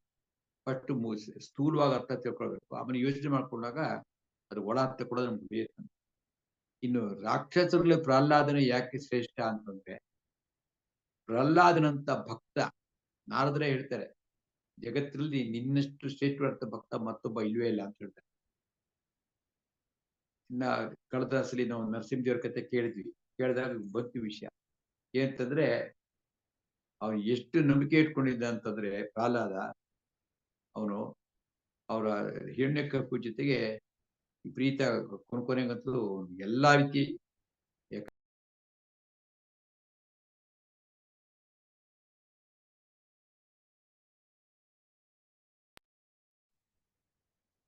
ಹಿರಣ್ಯಕಶಿಪು ವರ ಪಡ್ಕೊಂಡ್ ಬಂದಿರ್ತಾನೆ, ನನಗೆ ಮನೆ ಒಳಗಡೆ ಸಾಯಬಾರ್ದು, ಹೊರಗಡೆ ಸಾಯಬಾರ್ದು, ದೇವತೆಗಳಿಂದ ಸಾವಾಗಬಾರ್ದು, ರಾಕ್ಷಸರಿಂದ ಸಾಯಬಾರ್ದು, ಪ್ರಾಣಿಗಳಿಂದ ಸಾಯಬಾರ್ದು, ಮತ್ತೆ ಬೆಳಿಗ್ಗೆ ಸಾಯಬಾರ್ದು, ರಾತ್ರಿ ಸಾಯಬಾರ್ದು, ಯಾವುದೇ ಆಯುಧಗಳಿಂದ ಸಾಯಬಾರ್ದು, ಹೀಗೆಲ್ಲ ವರ ಪಡ್ಕೊಂಡ್ಬಿಟ್ಟಿದ್ದಾರೆ. ಬ್ರಹ್ಮದೇವರು ವರ ಕೊಟ್ಟಿದ್ದಾರೆ. ಸರಿ, ಹೇಗಿರೋ ಸಾಯಲ್ವಲ್ಲ ಅಂತ ಶುರು ಆಗ್ತಾ ಇದ್ದಂಗೆ ಏನಾಯ್ತು, ಬರೇ ಕೆಟ್ಟ ಕೆಲಸ ಮಾಡಕ್ ಶುರು ಮಾಡ, ಬರೀ ಕೆಟ್ಟ ಕೆಲಸ, ಯಜ್ಞ ಆಗೋದನ್ನ ಹಾಳು ಮಾಡ್ತಕ್ಕಂಥದ್ದು, ಯಾರ್ಯಾರು ಈ ತರ ವೇದಗಳು ಉಪನಿಷತ್ತು ಓದ್ತಿರ್ತಾರೆ ಅವ್ರನ್ನ ಹೊಡೆದು ಸಾಯಿಸುವಂಥದ್ದು, ಈ ತರ ಎಲ್ಲ ಆಗುತ್ತೆ. ಋಷಿಗಳನ್ನೆಲ್ಲ ಹಾಳು ಮಾಡತಕ್ಕಂಥದ್ದು ಎಲ್ಲ ಬೇಕಾಷ್ಟು ಮಾಡ್ಬೋದು. ಹಾಗೆಲ್ಲ ದೇವ್ರು ತಿಳ್ಕೊಂಡಾಗ ಭಗವಂತ ಹೇಳ್ತಾನೆ, ಆಯ್ತು ನಾನು ನೋಡ್ಕೋತೀನಿ ಅಂತ ಹೇಳಿ ಬ್ರಹ್ಮದೇವ್ರಿಗೆ ಅವ್ರು ಕೊಟ್ಟಂತ ವರಗಳೆಲ್ಲ ಕೊಡೋದು. ಬ್ರಹ್ಮದೇವ್ರ ವರ ಕಾಪಾಡಲೇಬೇಕು. ಸತ್ಯಂ ವಿಧಾತು ನಿಜ ಭೃತ್ಯ ಭಾಷಿತಂ ಅಂತ. ಬ್ರಹ್ಮದೇವರು ಭಗವಂತನ ಭಕ್ತ, ಅವ್ರು ಕೊಟ್ಟಂತ ವರ ಸುಳ್ಳು ಮಾಡಬಾರ್ದು. ಅದಕ್ಕೋಸ್ಕರವೇ ಅವರು ಮನುಷ್ಯನು, ರಾಕ್ಷಸರು ಅಲ್ಲ, ಸಾರಿ ದೇವತೆಗಳು ಅಲ್ಲ, ಮನುಷ್ಯನೂ ಅಲ್ಲ, ರಾಕ್ಷಸರು ಅಲ್ಲ ಅನ್ನುವಂಥ ರೂಪದಲ್ಲಿ ಬಂದ ನರಸಿಂಹ ಅವತಾರ. ಅಂದ್ರೆ ಅರ್ಧ ಮನುಷ್ಯ, ಮುಖ ಸಿಂಹ, ನರಸಿಂಹ, ಮನುಷ್ಯ ಮತ್ತು ಸಿಂಹ. ವಿಚಿತ್ರ, ಜಗತ್ತಲ್ಲ ಅಂತ ಇಲ್ವೇ ಅಲ್ಲ. ಮತ್ತೆ ಇನ್ನೊಂದು ವರ ಕೇಳಿದ್ದ ಬ್ರಹ್ಮದೇವರಿಗೆ, ನೀವು ಸೃಷ್ಟಿ ಮಾಡಿದಂತ ಯಾರಿಂದೂ ನಂಗೆ ಸಾವಬಾರ್ದು ಕೊನೆಗೆ ಕೇಳ್ತಾನೆ. ನರಸಿಂಹ ದೇವ್ರನ್ನ ಇವನ್ ದೇವ್ರನ್ನೇನು ಸೃಷ್ಟಿ ಮಾಡಿದ್ದ ಬ್ರಹ್ಮ ಅಲ್ಲ, ಹಂಗಾಗಿ ನರಸಿಂಹ. ಮನೆ ಒಳಗಲ್ಲ ಹೊರಗಲ್ಲ ಅಂತ ಹೇಳಿದ್ದ, ಅದಕ್ಕೋಸ್ಕರ ಹೊಸಲ ಮೇಲೆ. ಆಮೇಲೆ ಯಾವುದೇ ಆಯುಧಗಳಿಂದ ಸಾಯಿಸಬಾರ್ದು ಅಂತ ಹೇಳಿದ್ದು, ಅದಕ್ಕೋಸ್ಕರ ತಮ್ಮ ನಖ ಉಗುರುಗಳಿಂದ ಅವನ ಹೊಟ್ಟೆಯನ್ನು ಬಗೆದು ಅವನ್ನ ಸಂಹಾರ ಮಾಡಿದಂತ ನರಸಿಂಹ. ಮತ್ತೆ ರಾತ್ರಿ ಅಲ್ಲ, ಬೆಳಿಗ್ಗೆ ಅಲ್ಲ, ಸಂಜೆ, ಒಳ್ಳೆ ಮುಸ್ಸಂಜೆ ಅಂತ ಟೈಮ್ ನೋಡಿದ್ರು. ಹೀಗೆ ಎಲ್ಲಾ ಬ್ರಹ್ಮದೇವರು ಕೊಟ್ಟಂತ ಅಷ್ಟು ವರವನ್ನ ಸ್ಯಾಟಿಸ್ಫೈ ಮಾಡಿ ಅವನ್ನ ಸಂಹಾರ ಮಾಡ್ತಾರೆ. ಆಗ ಇದನ್ನೆಲ್ಲ ನೋಡ್ತಾ ಇದ್ದೇನೆ ಪ್ರಹ್ಲಾದ, ನೋಡ್ತಾ ಇದ್ರು ಕೂಡ ಗಾಬರಿ ಆಗ್ಲಿಲ್ಲ, ಏನು ಮಾಡಲಿಲ್ಲ, ಶಾಂತವಾಗಿ ನಿಂತ್ಕೊಂಡಿದ್ರು. ಎಲ್ಲರೂ ಪ್ರಾರ್ಥನೆ ಮಾಡ್ತಾರೆ ನರಸಿಂಹದೇವರು ಶಾಂತವಾಗಬೇಕು ಅಂತ. ಬ್ರಹ್ಮದೇವರು, ಶಿವ ಮತ್ತೆ ಎಲ್ಲಾ ದೇವತೆಗಳು, ಯಕ್ಷರು, ಕಿನ್ನರರು, ಪ್ರತಿಯೊಬ್ರು ಕೂಡ ಪ್ರಾರ್ಥನೆ ಮಾಡ್ತಾರೆ. ಯಾವ್ದು ಮಾಡಿದ್ರು ಆ ನರಸಿಂಹದೇವರು ಉಗ್ರ ರೂಪ ಹೋಗೋದೇ ಇಲ್ಲ. ಕೊನೆಗೆ ಪ್ರಹ್ಲಾದ ಪ್ರಾರ್ಥನೆ ಮಾಡ್ತಾರೆ. ಪ್ರಹ್ಲಾದನ್ ಪ್ರಾರ್ಥನೆ ಮಾಡಬೇಕು ಅಂತ ಲಕ್ಷ್ಮಿ ಕೇಳ್ಕೋದು, ಈ ಪ್ರಾರ್ಥನೆ ಮಾಡಪ್ಪ. ಆಗ ಪ್ರಹ್ಲಾದ ಭಕ್ತಿಯಿಂದ ಒಂದು 25-30 ಶ್ಲೋಕ ಹೇಳ್ತಾನೆ, ಬಹಳ ಸುಂದರವಾಗಿದೆ. ಪ್ರಾರ್ಥನೆ ಮಾಡಿದ್ರೆ ನರಸಿಂಹದೇವರು ತುಂಬಾ ಸಂತೋಷ ಆಗಿ ಆಗ ಆ ಉಗ್ರ ನರಸಿಂಹ ಇದ್ದಂಥದ್ದು ಶಾಂತ ನರಸಿಂಹ ಆಗಿ ಅವನಿಗೆ ಏನು ವರ ಬೇಕು ಅಂತ ಕೇಳ್ತಾರೆ. ಏನ್ ವರ ಬೇಕು ಅಂತ ಕೇಳಿದ್ರೆ, ಅಷ್ಟಕ್ಕೆ ಪ್ರಹ್ಲಾದ ಹೇಳ್ತಾನೆ, ನನಗೆ ಏನು ವರ ಬೇಡ, ನೀನ್ ಬೇಕಷ್ಟೇ. ವರ ಕೇಳಿದ್ರೆ ಅಂತಂದ್ರೆ ಅವಾಗ ವ್ಯಾಪಾರ ಆಗ್ಬಿಡುತ್ತೆ, ವ್ಯಭಿಚಾರ ಭಕ್ತಿ ಆಗ್ಬಿಡುತ್ತೆ. ಅದಕ್ಕೋಸ್ಕರ ನನ್ಗೆ ಏನು ವರನೇ ಬೇಡ ಅಂತ, ಏನು ಬೇಡ ನನಗೆ ನಿನ್ ಮೇಲೆ ನಂಬಿಕೆ, ನಿನ್ ಮೇಲೆ ಭಕ್ತಿ, ಶ್ರದ್ಧೆ ಅಷ್ಟೇ ಸಾಕು ನನಗೆ. ಆದ್ರೂ ಕೂಡ ದೊಡ್ಡವ್ರು ನಾನು ಕೊಡ್ತೀನಿ ಅಂತಂದ್ರೆ ಬೇಡ ಅನ್ಬಾರ್ದು, ಅದಕ್ಕೋಸ್ಕರ ನನಗೆ ವರ ಕೊಡು ಅಂತ. ಏನು ವರ ಕೇಳ್ತಾರೆ ಅಂದ್ರೆ, ಯಾವ ತಂದೆ ಇವನನ್ನು ಸಾಯಿಸ್ಬೇಕು ಅಂತ ಅನೇಕ ರೀತಿ ಮಾಡಿದ್ದ, ಹಾವು ಕೈ ಕಚ್ಚಿದ್ದ, ವಿಷ ಕೊಟ್ಟಿದ್ದ, ಬೆಟ್ಟದ ಮೇಲಿಂದ ಬೀಳ್ಸಿದ್ದ, ನೀಲ್ಲಿ ಮುಳಿಸಕ್ ಪ್ರಯತ್ನ, ಸಮುದ್ರಕ್ಕೆ ಬಿಸಾಕ್ಸಿದ್ದ, ಆನೆ ಕಾಲು ತುಳ್ಸಕ್ ಪ್ರಯತ್ನ ಮಾಡಿದ್ದ, ಇದೆಲ್ಲ ಮಾಡಿದಂತ ತಂದೆ ಇವನು ಹೇಳ್ತಾನೆ, ನಮ್ಮ ತಂದೆ ಅಜ್ಞಾನದಿಂದ ಇವೆಲ್ಲ ಮಾಡಿದ್ದಾರೆ, ದಯವಿಟ್ಟು ಅವ್ರಿಗೆ ಮುಕ್ತಿಯನ್ನು ಕೊಡ್ಬೇಕು, ಅವ್ರು ಉದ್ಧಾರ ಮಾಡಬೇಕು ಅಂತ ಪ್ರಾರ್ಥನೆ ಮಾಡ್ತಾರೆ. ಇಂಥ ಮಕ್ಕಳಿರ್ಬೇಕು. ಇಷ್ಟು ಕೆಟ್ಟ ತಂದೆ ಅಂಥವ್ರು ಉದ್ಧಾರ ಮಾಡಬೇಕು ಅಂತ ಕೇಳ್ಕೊತಾರೆ. ಇದು ಪ್ರಹ್ಲಾದನಿಂದ ಒಂದು ಭಕ್ತಿ ಅಂತಂದ್ರೆ, ಅಂಥ ಮಹಾನ್ ಭಕ್ತ. ಅದಕ್ಕೋಸ್ಕರ ಅಷ್ಟೊಂದು ಭಕ್ತಿಯನ್ನು ಬರ್ಬೇಕಾಗಿ ಬಂದ್ರೆ ಅವನು ನನ್ನ ಮೇಲೆ ಇಟ್ಕೊಂಡಂತ ನಂಬಿಕೆ ಶಕ್ತಿಯಪ್ಪ, ಅದಕ್ಕೆ ಅದು ನಾನೇನೆ ಅಂತ, ನನ್ನಿಂದಲೇ ಅಂತ ಅರ್ಥ ಮಾಡ್ಕೊ. ಪ್ರಹ್ಲಾದಶ್ಚಾಸ್ಮಿ ದೈತ್ಯಾನ ಕಾಲಹ ಕಲೇತಾಮಹಂ ಮೃಗಾಣಾಂಚ ಮೃಗೇಂದ್ರೋಹಂ ವೈನತಿ ವೈನತಿಯಶ್ಚ ಪಕ್ಷಿಣ. ಅದಕ್ಕೆ ದಿವಿಜಿಯವರು ಒಂದು ಮಂಕುತಿಮ್ಮನ ಕಗ್ಗಾಲ ಹೇಳ್ತಾರೆ, ನಂಬದಿದ್ದನು ತಂದೆ, ನಂಬಿದನು ಪ್ರಹ್ಲಾದ. ಹಿರಣ್ಯಕಶಿಪು ನಂಬೇ ಇಲ್ಲ ಅಂದ್ರೆ 100% ನಾನ್ ಬಿಲೀವರ್. ಪ್ರಹ್ಲಾದ 100% ಬಿಲೀವರ್. ನಂಬದಿದ್ದನು ತಂದೆ, ನಂಬಿದನು ಪ್ರಹ್ಲಾದ. ಕಂಬದಿನೋ ಬಿಂಬಿದಿನೋ ಮೋಕ್ಷ ಅವರಿಂಗಾಯ್ತು. ಒಬ್ಬರಿಗೆ ಹಿರಣ್ಯಕಶಿಪಿಗೂ ಅವ್ನಿಗೆ ಒಳ್ಳೆ ಲೋಕ ಸಿಕ್ತು. ಯಾಕಂತಂದ್ರೆ ಪ್ರತ್ಯಕ್ಷ ಕಂಬದಿಂದ ಬಂದಂತ ನರಸಿಂಹನಿಂದ ಅವ್ರಿಗೆ ಒಳ್ಳೆ ಲೋಕ ಸಿಕ್ತು ಅಂತ ಆಯ್ತು. ಕಾಯಿಲೆ ಬಂದು ಸಾಯ್ಲಿಲ್ಲ ಅಥವಾ ಆಕ್ಸಿಡೆಂಟ್ ಆಗಿ ಸಾಯ್ಲಿಲ್ಲ. ಸತ್ತಿದ್ದಂಗೆ ಅಂತಂದ್ರೆ ಭಗವಂತನ ಸ್ಪರ್ಶದಿಂದ ಸತ್ತಿದ್ದನು. ಹಂಗಾಗಿ ಕಂಬದಿನೋ ಬಿಂಬ ಅಂದ್ರೆ ಪ್ರತ್ಯಕ್ಷವಾಗಿ ಭಗವಂತನ ನೋಡಿದಂತ ಪ್ರಹ್ಲಾದ, ಅವನಿಗೂ ಮುಕ್ತಿ ಸಿಕ್ತು. ಕಂಬದಿನೋ ಬಿಂಬಿದಿನೋ ಮೋಕ್ಷ ಅವರಿಂಗಾಯ್ತು. ನಂಬಿಯೂ ನಂಬದಿಹ, ನಮ್ಗಳಿಗೆ ಹೇಳ್ತಾ ಇರುತ್ತಾರೆ ಡಿವಿಜಿಯವರು. ನಂಬಿಯೂ ನಂಬದಿಹ, ನಂಬಿದ್ದೇನೆಯಾ ಅಂತಂದ್ರೆ ನಂಬಿದ್ದೀನಿ, ನಂಬಿಲ್ವೇನ, ಇಲ್ಲ ನಂಬಿದ್ದೀನಿ, ಭಯ. ನಂಬಿಯೂ ನಂಬದಿಹ ಸಿಂಬಳದ ನೊಣ ನೀನು ಮಂಕುತಿಮ್ಮ. ಸಿಂಬಳದಲ್ಲಿ ನೊಣ ಸಿಕ್ಕಾಕೊಂಡ್ಬಿಟ್ಟಿರುತ್ತೆ, ಆಚೆ ಅಲ್ಲಿ ಇರಕ್ಕಾಗ್ತಿಲ್ಲ, ಆಚೆ ಬರಕ್ ಆಗ್ತಾ ಇಲ್ಲ. ಆ ಸ್ಥಿತಿ ಬೇಡ, ಅದಕ್ಕೋಸ್ಕರ ಸರಿಯಾಗಿ ದೃಢವಾದ ನಂಬಿಕೆ ಬೆಳೆಸಬೇಕು ಅಂತ ಹೇಳ್ತಾರೆ ಡಿವಿಜಿಯವರು. ಹಾಗೆ ಪ್ರಹ್ಲಾದಶ್ಚಾಸ್ಮಿ ದೈತ್ಯಾನಾಂ ಕಾಲ ಕರೇತಾಮಹಂ ಮೃಗಾಣಾಂಚ ಮೃಗೇಂದ್ರೋಹಂ ವೈನತೆಯಶ್ಚ ಪಕ್ಷಿಣಾಂ. 31ನೇ ಶ್ಲೋಕ. ಪವನಃ ಪವತಾಮಸ್ಮಿ ರಾಮಃ ಶಸ್ತ್ರಭೃತಾಮಹಂ ಜುಷಾಣಾಂ ಮಕರಶ್ಚಾಸ್ಮಿ ಶ್ರೋತಸಾಮಸ್ಮಿ ಜಾಹ್ನವಿ. ಪವನಃ ಪವತಾಂ ಅಸ್ಮಿ ಅಂದ್ರೆ ಪವಿತ್ರಗೊಳಿಸುವುದರಲ್ಲಿ, ಪವತಾಂ ಅಂದ್ರೆ ಪವಿತ್ರಗೊಳಿಸುವುದರಲ್ಲಿ, ಪವನಃ ಅಂತಂದ್ರೆ ಇಲ್ಲೇನು ವಾಯು ಕೊಟ್ಟಿದ್ದಾರೆ, ಆದ್ರೆ ಅಗ್ನಿ ನಾನು. ಆಮೇಲೆ ರಾಮ ಶತ್ರುಭೃತಾಮಹ, ಯಾಕಂದ್ರೆ ಅಗ್ನಿ ಈಗ ನೀರಿನಲ್ಲಿ ಏನಾದ್ರೂ ತೊಳ್ಕೊಂಡ್ರೆ ಕೈ ಕ್ಲೀನ್ ಆಗುತ್ತೆ, ಆದ್ರೆ ಅಥವಾ ಯಾವ್ದೋ ವಸ್ತು ಇದೆ ನೀರ್ನಲ್ಲಿ ತೊಳೆದ್ವಿ, ಆ ವಸ್ತುವಿನ ಕೊಳೆ ಹೋಗುತ್ತೆ, ಆದ್ರೆ ನೀರ್ ಕೊಳೆ ಆಗ್ಬಿಡುತ್ತೆ. ಆದ್ರೆ ಅಗ್ನಿ ಹಂಗಲ್ಲ, ಅಗ್ನಿಗೆ ಏನ್ ಹಾಕಿದ್ರು ಕೂಡ ಸ್ವಚ್ಛ ಮಾಡ್ಬಿಡುತ್ತೆ. ಅದಕ್ಕೋಸ್ಕರ ಪವನಃ ಪವತಾಮಸ್ಮಿ ಅಂತ. ಇನ್ನೊಂದ್ ಕಡೆ ಇವರು ಪವನ ಅಂತಂದ್ರೆ ವಾಯು ಕೊಟ್ಟಿದ್ದಾರೆ. ಶಸ್ತ್ರಭೃತ, ಆಮೇಲೆ ರಾಮ ಶಸ್ತ್ರಭೃತಾಮಹಂ ಅಂತಂದ್ರೆ ಶಸ್ತ್ರಧಾರಿಗಳಲ್ಲಿ ರಾಮ ನಾನಾಗಿದ್ದೇನೆ. ಅಂದ್ರೆ ಪ್ರಭು ಶ್ರೀರಾಮಚಂದ್ರ ಹತ್ರ ಕೋದಂಡ ಇದೆ, ರಾಮ ಬಾಣಕ್ಕೆ ಸಿಲುಕಿ ಬದುಕಿರೋರು ಯಾರು ಇಲ್ವೇ ಅಲ್ಲ, ಅಂಥ ಶಸ್ತ್ರ ಅವನು ಭಗವಂತ. ಅದಕ್ಕೋಸ್ಕರ ಆ ಶಸ್ತ್ರಧಾರಿಗಳಲ್ಲಿ ರಾಮ ನಾನು. ಜುಷಾಣಂ ಮಕರಶ್ಚಾಸ್ಮಿ, ಜುಷಾಣಂ ಅಂತಂದ್ರೆ ನೀರಿನಲ್ಲಿ ವಾಸ ಮಾಡತಕ್ಕಂಥ ಪ್ರಾಣಿಗಳಲ್ಲಿ ಮಕರ ಅಂದ್ರೆ ಮೊಸಳೆ ನಾನಾಗಿದ್ದೀನಿ. ಈಗ ಮೊಸಳೆ ಸುಮಾರು 300-400 ವರ್ಷ ಬದುಕತ್ತೆ, ತುಂಬಾ ಆಯುಷ್ ಜಾಸ್ತಿ. ಅದು ಜೊತೆಗೆ ಅದಕ್ಕೆ ನೀರಿನಲ್ಲೂ ಇರ್ಬಲ್ದು ಮತ್ತು ನೆಲದಲ್ಲೂ ಇರ್ಬಲ್ದು. ಶ್ರೋತಸಾಮಸ್ಮಿ ಜಾಹ್ನವಿ. ಶ್ರೋತಸಾಮ್ ಅಂದ್ರೆ ನದಿಗಳು ಹರಿಯತಕ್ಕಂಥ, ಅದರಲ್ಲಿ ನಾನು ಜಾಹ್ನವಿ ಅಂದ್ರೆ ಗಂಗೆ ನಾನಾಗಿದ್ದೇನೆ ಅಂತ.